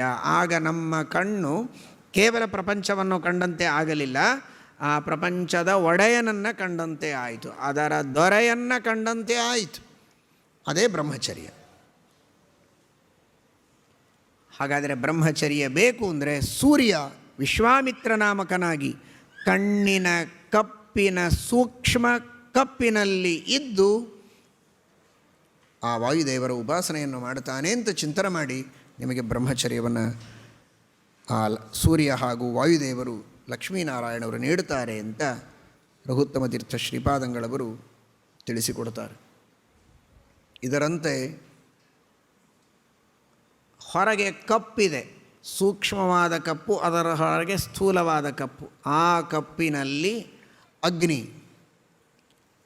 ಅಗ್ನಿದೇವರು ತಾನಿದ್ದು ಜಮದಗ್ನಿ ಎಂಬ ಹೆಸರಿನಲ್ಲಿ ಜಾತಂ ಮಿತಂ ಅತ್ತಿ ಇತಿ ಜಮದಗ್ನಿ ಅಂತ ಏನೆಲ್ಲ ಜಗತ್ತಿನಲ್ಲಿ ಹುಟ್ಟಿದೆ, ಯಾವುದೆಲ್ಲ ತನಗೆ ಮಿತ, ತನಗೆ ತೋರಿದೆ, ತನ್ನ ಸಂಪರ್ಕದಲ್ಲಿ ಬಂದಿದೆ, ಅದೆಲ್ಲವನ್ನೂ ಭಕ್ಷಣೆ ಮಾಡುವಂತಹ ಸರ್ವಭಕ್ಷಕನಾದ ಅಗ್ನಿಗೆ ಜ ಮತ್ ಅಗ್ನಿ. ಜ ಹುಟ್ಟಿದ್ದು, ಮತ್ ಅಂದರೆ ಮಿತ, ತಿಳಿಯಲ್ಪಟ್ಟದ್ದು, ಇದೆಲ್ಲವನ್ನೂ ಅತ್ತಿ ತಿಂತಾನೆ, ಸರ್ವಭಕ್ಷಕ, ಆದ್ದರಿಂದ ಜಮದಗ್ನಿ ಅಂತ. ಹೇಗೆ ಅರ್ಥ ಹೇಳ್ತಾರೆ ನೋಡಿ ಶ್ರೀಮದಾಚಾರ್ಯರು, ಪ್ರಮಾಣವನ್ನು ಕೊಟ್ಟು ಅರ್ಥ ಹೇಳ್ತಾರೆ. ಜಾತಂ ಮಿತಂ ಅತ್ತಿ ಅಂತ. ಅಂತಹ ಎಲ್ಲವನ್ನೂ ಭಕ್ಷಣೆ ಮಾಡುವಂತಹ ಶಕ್ತಿ ಸಾಮರ್ಥ್ಯವನ್ನು ಅಗ್ನಿ ಪಡೆದುಕೊಂಡದ್ದೇ ಈ ಪ್ರಾಣಾಗ್ನಿಯ ಅನುಗ್ರಹದಿಂದ. ವಾಯುದೇವರಿಗೆ ಅಗ್ನಿ ಅಂತ ಹೆಸರು. ಬಳಿತ್ಥ ಸೂಕ್ತದ ದೇವತೆಯೇ ಪ್ರಾಣಾಗ್ನಿ, ಅಗ್ನಿ. ಅಂತಹ ಆ ಪ್ರಾಣಾಗ್ನಿಯ ಮುಖ್ಯ ಅಗ್ನಿಯಾಗಿರುವಂತಹ ಪರಮಾತ್ಮ, ಆ ಭಗವದಧೀನನಾದಂತಹ ಅಗ್ನಿ ಪ್ರಾಣಾಗ್ನಿ ವಾಯುದೇವರು, ಅವರಿಬ್ಬರ ಅನುಗ್ರಹದಿಂದಲೇ ಈ ಸರ್ವಭಕ್ಷಕತ್ವವನ್ನು ಪಡೆದುಕೊಂಡಂತಹ ಮಹಾನುಭಾವ ಅವನು ಅಗ್ನಿ. ಅಂತಹ ಅಗ್ನಿಯೂ ಕೂಡ ವಾಯುದೇವರ ಉಪಾಸನೆ ಮಾಡುತ್ತಾನೆ ಅಂತ ನಾವು ತಿಳಿದುಕೊಂಡರೆ, ಇದೀಗ ತಿಳಿದಂತೆ ನಾವು ಏನೇ ಭಕ್ಷಣೆ ಮಾಡಿದರೂ ಕೂಡ ಆ ಭಕ್ಷಣೆಯನ್ನು ಮಾಡಿದ್ದು ಅದು ನಮ್ಮ ಮನಸ್ಸಿನಲ್ಲಿ ಯಾವುದೇ ಕೆಟ್ಟ ವಿಕಾರಗಳಾಗದಂತೆ ಆ ಮನಸ್ಸು ಯಾವಾಗಲೂ ಭಗವಂತನಲ್ಲಿ ಪ್ರವಣವಾಗುವಂತೆ ಅಗ್ನಿ ವಿಶೇಷವಾಗಿ ನಮಗೆ ಅನುಗ್ರಹವನ್ನು ಮಾಡುತ್ತಾನೆ. ಅಂತಹ ಒಂದು ಬ್ರಹ್ಮಚರ್ಯವನ್ನು ಅಗ್ನಿದೇವರು ನಮಗೆ ನೀಡುತ್ತಾರೆ ಅನ್ನುವ ದೃಷ್ಟಿಯಲ್ಲಿ ಜಮದಗ್ನಿ ಎಂಬ ಹೆಸರಿನ ಅಗ್ನಿ ವಾಯುದೇವರ ಉಪಾಸನೆಯನ್ನು ಮಾಡುತ್ತಾರೆ ಅಂತ ನಾವು ತಿಳಿಯೋದರಿಂದ ನಮಗಾಗುವಂತಹ ಲಾಭ. ಇನ್ನು ಹೊರಗೆ ಬಿಳಿ, ಆ ಬಿಳಿಯೊಳಗೇನೆ ಕೆಂಪು ರೇಖೆಗಳು, ಅಲ್ಲಿ ರುದ್ರ. ಆದರೆ ಆ ಬಿಳಿಯೊಳಗೆ ಶುಭ್ರವಾದ ಶುಕ್ಲವಾದ ಭಾಗದಲ್ಲಿ ಇಂದ್ರದೇವರಿರ್ತಾರೆ. ಅವರಿಗೆ ವಸಿಷ್ಠ ಅಂತ ಹೆಸರು. ವಸತಾಂ ಉತ್ತಮೋ ವಸಿಷ್ಠ ಅಂತ. ವಸಿಷ್ಠ ಅಂದರೆ ವಾಸ ಮಾಡುವವರಲ್ಲಿ ಉತ್ತಮರು ಅಂತ. ವಾಸ ಮಾಡುವವರಲ್ಲಿ ಉತ್ತಮರು ಆ ಋಷಿಗಳೂ ಹೌದು. ಅವರಿಗಿಂತಲೂ ಉತ್ತಮ ಇಂದ್ರದೇವರು. 3 ಲೋಕಗಳಿಗೆ ಒಡೆಯ, 3 ಲೋಕಗಳಲ್ಲಿ ವಾಸ ಮಾಡುವ ಉಳಿದೆಲ್ಲ ಜೀವರಾಶಿಗಳಿಗಿಂತಲೂ ಉತ್ತಮ. ಆದ್ದರಿಂದ ಅವನು ವಸಿಷ್ಠ ಅಂತ ಇಂದ್ರದೇವರನ್ನು ಕರೀತಾರೆ. ಆ ಇಂದ್ರದೇವರಿಗೆ ಇಂತಹ ಸಾಮರ್ಥ್ಯ ಬಂದದ್ದು ಆ ವಾಯುದೇವರ ಪರಮಾತ್ಮನ ಉಪಾಸನೆಯಿಂದ, ಅನುಗ್ರಹದಿಂದ. ನಿರಂತರ ವಾಯುದೇವರ ಉಪಾಸನೆಯನ್ನು ಮಾಡಿ ಮೂರು ಲೋಕಗಳಿಗೆ ಒಡೆಯರಾಗಿ ವಸಿಷ್ಠ ಅಂತ ಅನಿಸಿಕೊಂಡರು ಇಂದ್ರದೇವರು ಅಂತ ನಾವು ಚಿಂತನೆ ಮಾಡಿದರೆ ಆ ಇಂದ್ರದೇವರು ಕೂಡ ನಮ್ಮ ಮನಸ್ಸಿಗೆ ಅಭಿಮಾನಿಗಳು. ಮನಾತ್ಮನೇ ಸ್ಕಂದೇಂದ್ರಾಭ್ಯಾಂ ನಮಃ ಅಂತ ನಮ್ಮ ಮನಸ್ಸಿಗೆ ಅಭಿಮಾನಿಗಳು, ಪ್ರೇರಕರು ಆ ಇಂದ್ರದೇವರು ನಮ್ಮ ಮನಸ್ಸಿಗೆ ಉತ್ತಮವಾದ ಆಲೋಚನೆಗಳು ಬರುವಂತೆ, ತಪ್ಪು ದಾರಿಗೆ ಹೋಗದೇ ಇರುವಂತೆ ಅನುಗ್ರಹವನ್ನು ಮಾಡಿ ಬ್ರಹ್ಮಚರ್ಯವನ್ನು ನೀಡಿ ಇಂದ್ರಿಯಗಳ ನಿಗ್ರಹವನ್ನು ಮಾಡುವ ಸಾಮರ್ಥ್ಯವನ್ನು ಇಂದ್ರದೇವರು ಕರುಣಿಸ್ತಾರೆ ಅಂತ. ಇನ್ನು ನೀರು ಹೋಗುವುದಕ್ಕೆ ದಾರಿ ಇದೆ, ವರ್ತನಿ ಅಂತ. ಅಧರ ವರ್ತನಿ, ಉತ್ತರ ವರ್ತನಿ ಅಂತ. ಮೇಲೆ ಕೆಳಗೆ, ಕಣ್ಣಿನ ಕೆಳಗೆ ಪೃಥಿವಿ, ಮೇಲೆ ದ್ಯುಲೋಕಕ್ಕೆ ಅಭಿಮಾನಿನಿಯಾದ ಉಮಾದೇವಿ ಇದ್ದಾಳೆ ಅಂತ. ಪೃಥ್ವಿ ಅಭಿಮಾನಿನಿಯಾದ ಧರಾದೇವಿ ಕೆಳಗೆ, ದ್ಯುಲೋಕಕ್ಕೆ ಅಭಿಮಾನಿನಿಯಾದ ಉಮಾದೇವಿ ಮೇಲೆ ಇದ್ದಾಳೆ. ಅವರಿಬ್ಬರೂ ಕೂಡ ವಾಯುದೇವರ ಉಪಾಸನೆಯನ್ನು ಮಾಡುತ್ತಾರೆ. ಅವರಿಗೂ 2 ಋಷಿಗಳ ಹೆಸರನ್ನು ಕೊಟ್ಟಿದ್ದಾರೆ. ಯಾಕೆ ಅಂತ ಗೊತ್ತೇ ಆಗುವುದಿಲ್ಲ ಕೇವಲ ಉಪನಿಷತ್ತು ನೋಡಿದರೆ. ಪೃಥ್ವಿಗೆ ಕಶ್ಯಪ ಅಂದಿದ್ದಾರೆ, ಉಮಾದೇವಿಗೆ ಅತ್ರಿ ಋಷಿಗಳು ಅಂತ ಕರೆದಿದ್ದಾರೆ. ಗಂಡು ಋಷಿಗಳ ಹೆಸರನ್ನೇ ಈ 2 ಹೆಣ್ಣುಗಳಿಗೆ ಕೊಟ್ಟದ್ದುಂಟು. ಯಾಕೆ ಅಂತ ಗೊತ್ತಿಲ್ಲ. ಎಷ್ಟು ಸುಂದರವಾಗಿ ಶ್ರೀಮದಾಚಾರ್ಯರ ಅರ್ಥ ಹೇಳ್ತಾರೆ ನೋಡಿ. ರಘುತ್ತಮ ತೀರ್ಥ ಶ್ರೀಪಾದಂಗಳವರು ಹೇಳ್ತಾರೆ, ಅಕ್ಷರ ಸಾಮ್ಯಾನ್ ನಿರ್ಬ್ರೂಯಾತ್ ಎಂಬ ಆ ನಿಯಮವನ್ನು ಇಟ್ಟುಕೊಂಡು ಪ್ರಮಾಣ ವಚನಕ್ಕನುಗುಣವಾಗಿ ಶ್ರೀಮದಾಚಾರ್ಯರು ವ್ಯಾಖ್ಯಾನ ಮಾಡ್ತಾರೆ. ಆಶ್ಚರ್ಯವಾಗುವ ರೀತಿಯಲ್ಲಿ ಹೇಳ್ತಾರೆ. ಕಶ್ಯಪ ಏನು ಕಶ್ಯಪ ಗೊತ್ತಾಗೋದಿಲ್ಲ. ಕಶ್ಯಪ ಯಾಕೆ ಅಂದರೆ ಕಶ್ಯಪ, ಕ ಅಂದರೆ ನೀರು, ಶ್ಯ ಅಂದರೆ ಶಯಾನ ಮಲಗಿ, ಪ ಅಂದರೆ ಕುಡಿಯುವವಳು. ಎಷ್ಟು ಮಳೆ ಬಂದರೂ ತಾನಿದ್ದಲ್ಲಿಯೇ ಇದ್ದು ಬಿದ್ದ ನೀರನ್ನೆಲ್ಲ ಕುಡಿಯುವವಳು, ಮಲಗಿದಲ್ಲಿಯೇ ನೀರನ್ನು ಕುಡಿಯುವವಳು ಅಂತ. ಭೂಮಿ ಮಲಗಿದ ಹಾಗಿದೆ ಅಲ್ವಾ, ಎಲ್ಲ ಕಡೆಗೆ ಹಾಸಿಕೊಂಡು ಮಲಗಿದ ಹಾಗಿದೆ. ಧೋ ಮಳೆ ಬಂತು ಅಂದರೆ, ಅಯ್ಯೋ ಮಳೆ ಬಂತು ನಾನು ನೀರು ಕುಡಿಯಬೇಕು ಅಂತ ಭೂಮಿ ಎದ್ದು ಓಡಿ ಹೋದರೆ ನಮ್ಮ ನಿಮ್ಮ ಗತಿ ಏನು? ಅದು ಎದ್ದು ಓಡುವುದಿಲ್ಲ, ಮಲಗಿದಲ್ಲಿಯೇ ಮಲಗಿದ್ದು ಬಿದ್ದ ನೀರನ್ನೆಲ್ಲ ಕುಡಿಯುವಂತಹ ಒಂದು ದೇವತೆ ವಸ್ತು. ಕ ಅಂದರೆ ನೀರು, ಶ್ಯ ಅಂದರೆ ಶಯಾನ, ಕಂ ಶಯಾನ ಪಿಬತಿ, ಮಲಗಿಯೇ ನೀರನ್ನು ಕುಡಿಯುತ್ತದೆ ಅನ್ನುವುದಕ್ಕಾಗಿ ಕಶ್ಯಪ ಅಂತ ಪೃಥ್ವಿಗೆ ಕರೆದದ್ದು. ಇನ್ನು ಅತ್ರಿ ಅಂತ, ಉಮಾದೇವಿಗೆ ಅತ್ರಿ ಅಂತ, ದ್ಯುಲೋಕದೊಳಗಿರುವ ಉಮಾದೇವಿಗೆ ಅತ್ರಿ ಅಂತ ಕರೆದದ್ದು ಯಾಕೆ ಅಂದರೆ, ಯಾರೇ ಯಾವುದನ್ನೇ ಆ ದ್ಯುಲೋಕದಲ್ಲಿದ್ದು ಈ ಭೂಮಿಯಲ್ಲಿ ಏನೇನು ಹೋಮ ಹವನಾದಿಗಳನ್ನು ಮಾಡ್ತಾರೆ, ಆಹುತಿಗಳನ್ನೆಲ್ಲ ಮೇಲೆ ಕಳಿಸ್ತಾರೆ, ಆ ಆಹುತಿಯ ಸಾರಭಾಗವನ್ನೆಲ್ಲ ದೇವತೆಗಳು ಎಲ್ಲಿದ್ದು ಸ್ವೀಕಾರ ಮಾಡ್ತಾರೆ? ದ್ಯುಲೋಕದೊಳಗಿದ್ದು ಸ್ವೀಕಾರ ಮಾಡ್ತಾರೆ. ಅತ್ತಿ ಅಂದರೆ ತಿಂತಾನೆ. ದ್ಯುಲೋಕದೊಳಗಿದ್ದು ಕೆಳಗಿದ್ದ ಸಾಧಕರು ಭಕ್ತರು ಸಮರ್ಪಣೆ ಮಾಡಿದ ಆಹುತಿಗಳನ್ನೆಲ್ಲ ದೇವತೆಗಳು ಅತ್ತಿ ಸ್ವೀಕಾರ ಮಾಡ್ತಾರೆ ಅನ್ನೋದಕ್ಕೋಸ್ಕರ ಆ ದ್ಯುಲೋಕ, ಅದಕ್ಕೆ ಅಭಿಮಾನಿನಿಯಾದಂತಹ ಉಮಾದೇವಿಗೆ ಅತ್ರಿ ಅಂತ ಕರೀತಾರೆ. ಅಂತಹ ಉಮಾದೇವಿ ಅವಳು ಅತ್ರಿ. ಆ ಅತ್ರಿ ಈ ಕಶ್ಯಪ, ಪೃಥ್ವಿ ಹಾಗೂ ಉಮಾ ಇವರಿಬ್ಬರೂ ಕೂಡ ವಾಯುದೇವರ ಉಪಾಸನೆಯನ್ನು ಮಾಡ್ತಾರೆ ಅಂತ ನಾವು ತಿಳಿದರೆ ನಮಗೆ ಯಾವುದೇ ವಿಧವಾದಂತಹ ಇಹಲೋಕದ ಅಥವಾ ಪರಲೋಕದ ಭೋಗದ ಆಶೆಗಳು ಇಲ್ಲದಂತೆ ಆ ಇಬ್ಬರೂ ಲೋಕಾಭಿಮಾನಿ ದೇವತೆಗಳು ಅನುಗ್ರಹ ಮಾಡಿ, ಪೃಥ್ವಿ ಅಭಿಮಾನಿನಿ ದ್ಯುಲೋಕಾಭಿಮಾನಿನಿ ಇಬ್ಬರೂ ಕೂಡ ನಮಗೆ ವಿಶೇಷವಾಗಿ ಅನುಗ್ರಹ ಮಾಡಿ ಇಹಲೋಕದ ಪರಲೋಕದ ಯಾವುದೇ ಭೋಗದ ಆಶೆ ಆಕಾಂಕ್ಷೆಗಳು ಬಾರದಂತೆ ಮನಸ್ಸು ಬ್ರಹ್ಮನನ್ನೇ ಬಯಸುವಂತೆ ಮಾಡಿ ಬ್ರಹ್ಮಚರ್ಯವನ್ನು ನೀಡಿ ನಮಗೆ ಅನುಗ್ರಹವನ್ನು ಮಾಡುತ್ತಾರೆ. ಅವರು ವಾಯುದೇವರ ಉಪಾಸನೆಯನ್ನು ಮಾಡಿ ವಾಯುದೇವರಿಂದ ಅನುಗ್ರಹ ಪಡೆದು ನಮಗೆ ಅನುಗ್ರಹ ಮಾಡುತ್ತಾರೆ ಎಂಬುದಾಗಿ ತಿಳಿಸಿಕೊಡ್ತಾರೆ. ಹೀಗೆ 7 ದೇವತೆಗಳು. ಇಷ್ಟು ಮಾತ್ರ ಅಲ್ಲ, 8ನೆಯದವಳೊಬ್ಬಳಿದ್ದಾಳೆ, ಅವಳೇ ಭಾರತೀದೇವಿ, ವಾಯುದೇವರ ಮಡದಿ, ಭಾರತೀ ದೇವಿ ಎಷ್ಟು ವಿಚಿತ್ರವಾಗಿ ಉಪನಿಷತ್ತು ಹೇಳುತ್ತದೆ ಅಂದರೆ, ಆ ಭಾರತೀ ದೇವಿ ಬ್ರಹ್ಮಣ ಸಂವಿತ್ತ. ವಾಯುದೇವರ ಉಪಾಸನೆಯನ್ನು ಮಾಡುವ ವ್ಯಕ್ತಿಗಳಲ್ಲಿ ಅತ್ಯಂತ ಶ್ರೇಷ್ಠಳಾದವಳು ಅಂದರೆ ಭಾರತಿ. ಅವಳ ಮೇಲೆ ಇನ್ಯಾರಿಲ್ಲ, ವಾಯುದೇವರೇ. ಪರಮಾತ್ಮ ಲಕ್ಷ್ಮೀದೇವಿ, ಬ್ರಹ್ಮವಾಯುದೇವರು, ಸರಸ್ವತಿ ಭಾರತೀಯರು. ಹೀಗಾಗಿ ಬ್ರಹ್ಮದೇವರು ವಾಯುದೇವರ ನಂತರದ ಸ್ಥಾನವೇ ಸರಸ್ವತಿ ಭಾರತೀಯರದು. ಹೀಗಾಗಿ ವಾಯುದೇವರ ಬಗ್ಗೆ ಸರಿಯಾಗಿ ತಿಳಿದು ಉಪಾಸನೆ ಮಾಡುವವಳು ಭಾರತಿ. ಇದು ಎಷ್ಟು ಸತ್ಯವೋ, ಭಾರತೀ ದೇವಿಯ ಬಗ್ಗೆ ಸರಿಯಾಗಿ ತಿಳಿದುಕೊಂಡವರು ಅಂದರೆ ವಾಯುದೇವರೇ.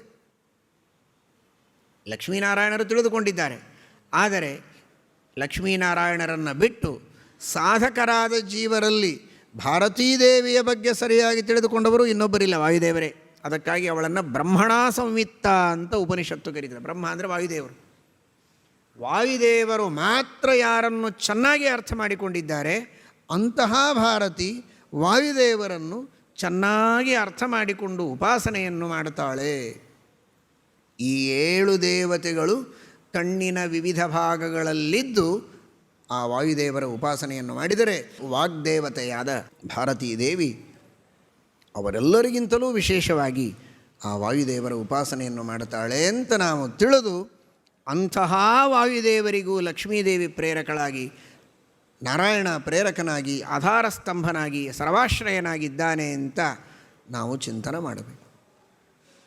ಹಾಗೆ ಚಿಂತನೆ ಮಾಡಿದರೆ ನಮ್ಮ ಎಲ್ಲ ಇಂದ್ರಿಯಗಳು ಹಾಗೂ ಮನಸ್ಸನ್ನು ನಿಗ್ರಹ ಮಾಡಿಕೊಂಡು, ಆ ಇಂದ್ರಿಯಗಳು, ಮನಸ್ಸು ಮತ್ತು ಬುದ್ಧಿ, ಈ 7, ಅದಕ್ಕಾಗೇ 7 ದೇವತೆಗಳನ್ನು ಜೋಡಿಸಿದ್ದು.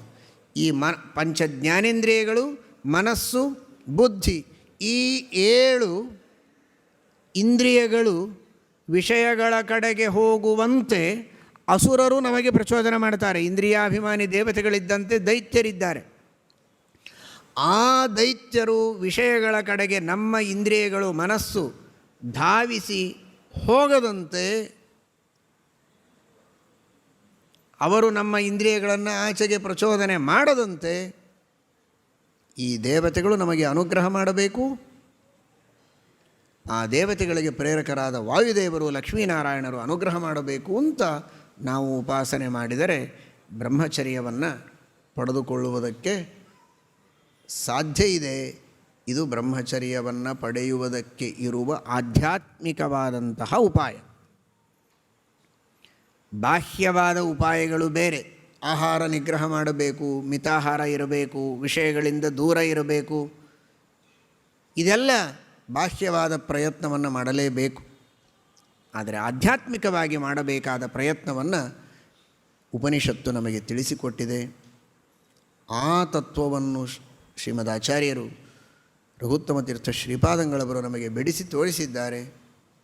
ಕೇವಲ ನಮಗೆ ತೋರಿಸಿದ್ದಲ್ಲ, ರಘುತ್ತಮ ತೀರ್ಥ ಶ್ರೀಪಾದಂಗಳವರು ತಾವು ಸ್ವಯಂ ಆ ಚಿಂತನವನ್ನು ಮಾಡಿ ದೇವತೆಗಳ, ವಾಯುದೇವರ, ಲಕ್ಷ್ಮೀನಾರಾಯಣರ ಪೂರ್ಣಾನುಗ್ರಹವನ್ನು ಪಡೆದು ಮಹಾಬ್ರಹ್ಮಚರ್ಯವನ್ನು ತಮ್ಮ ಜೀವನದಲ್ಲಿ ಪಡೆದುಕೊಂಡಂಥವರು ಮನೋಜಜಿತ್ಯಾಂ ಮನಸಾಂಹಿಪತ್ಯ.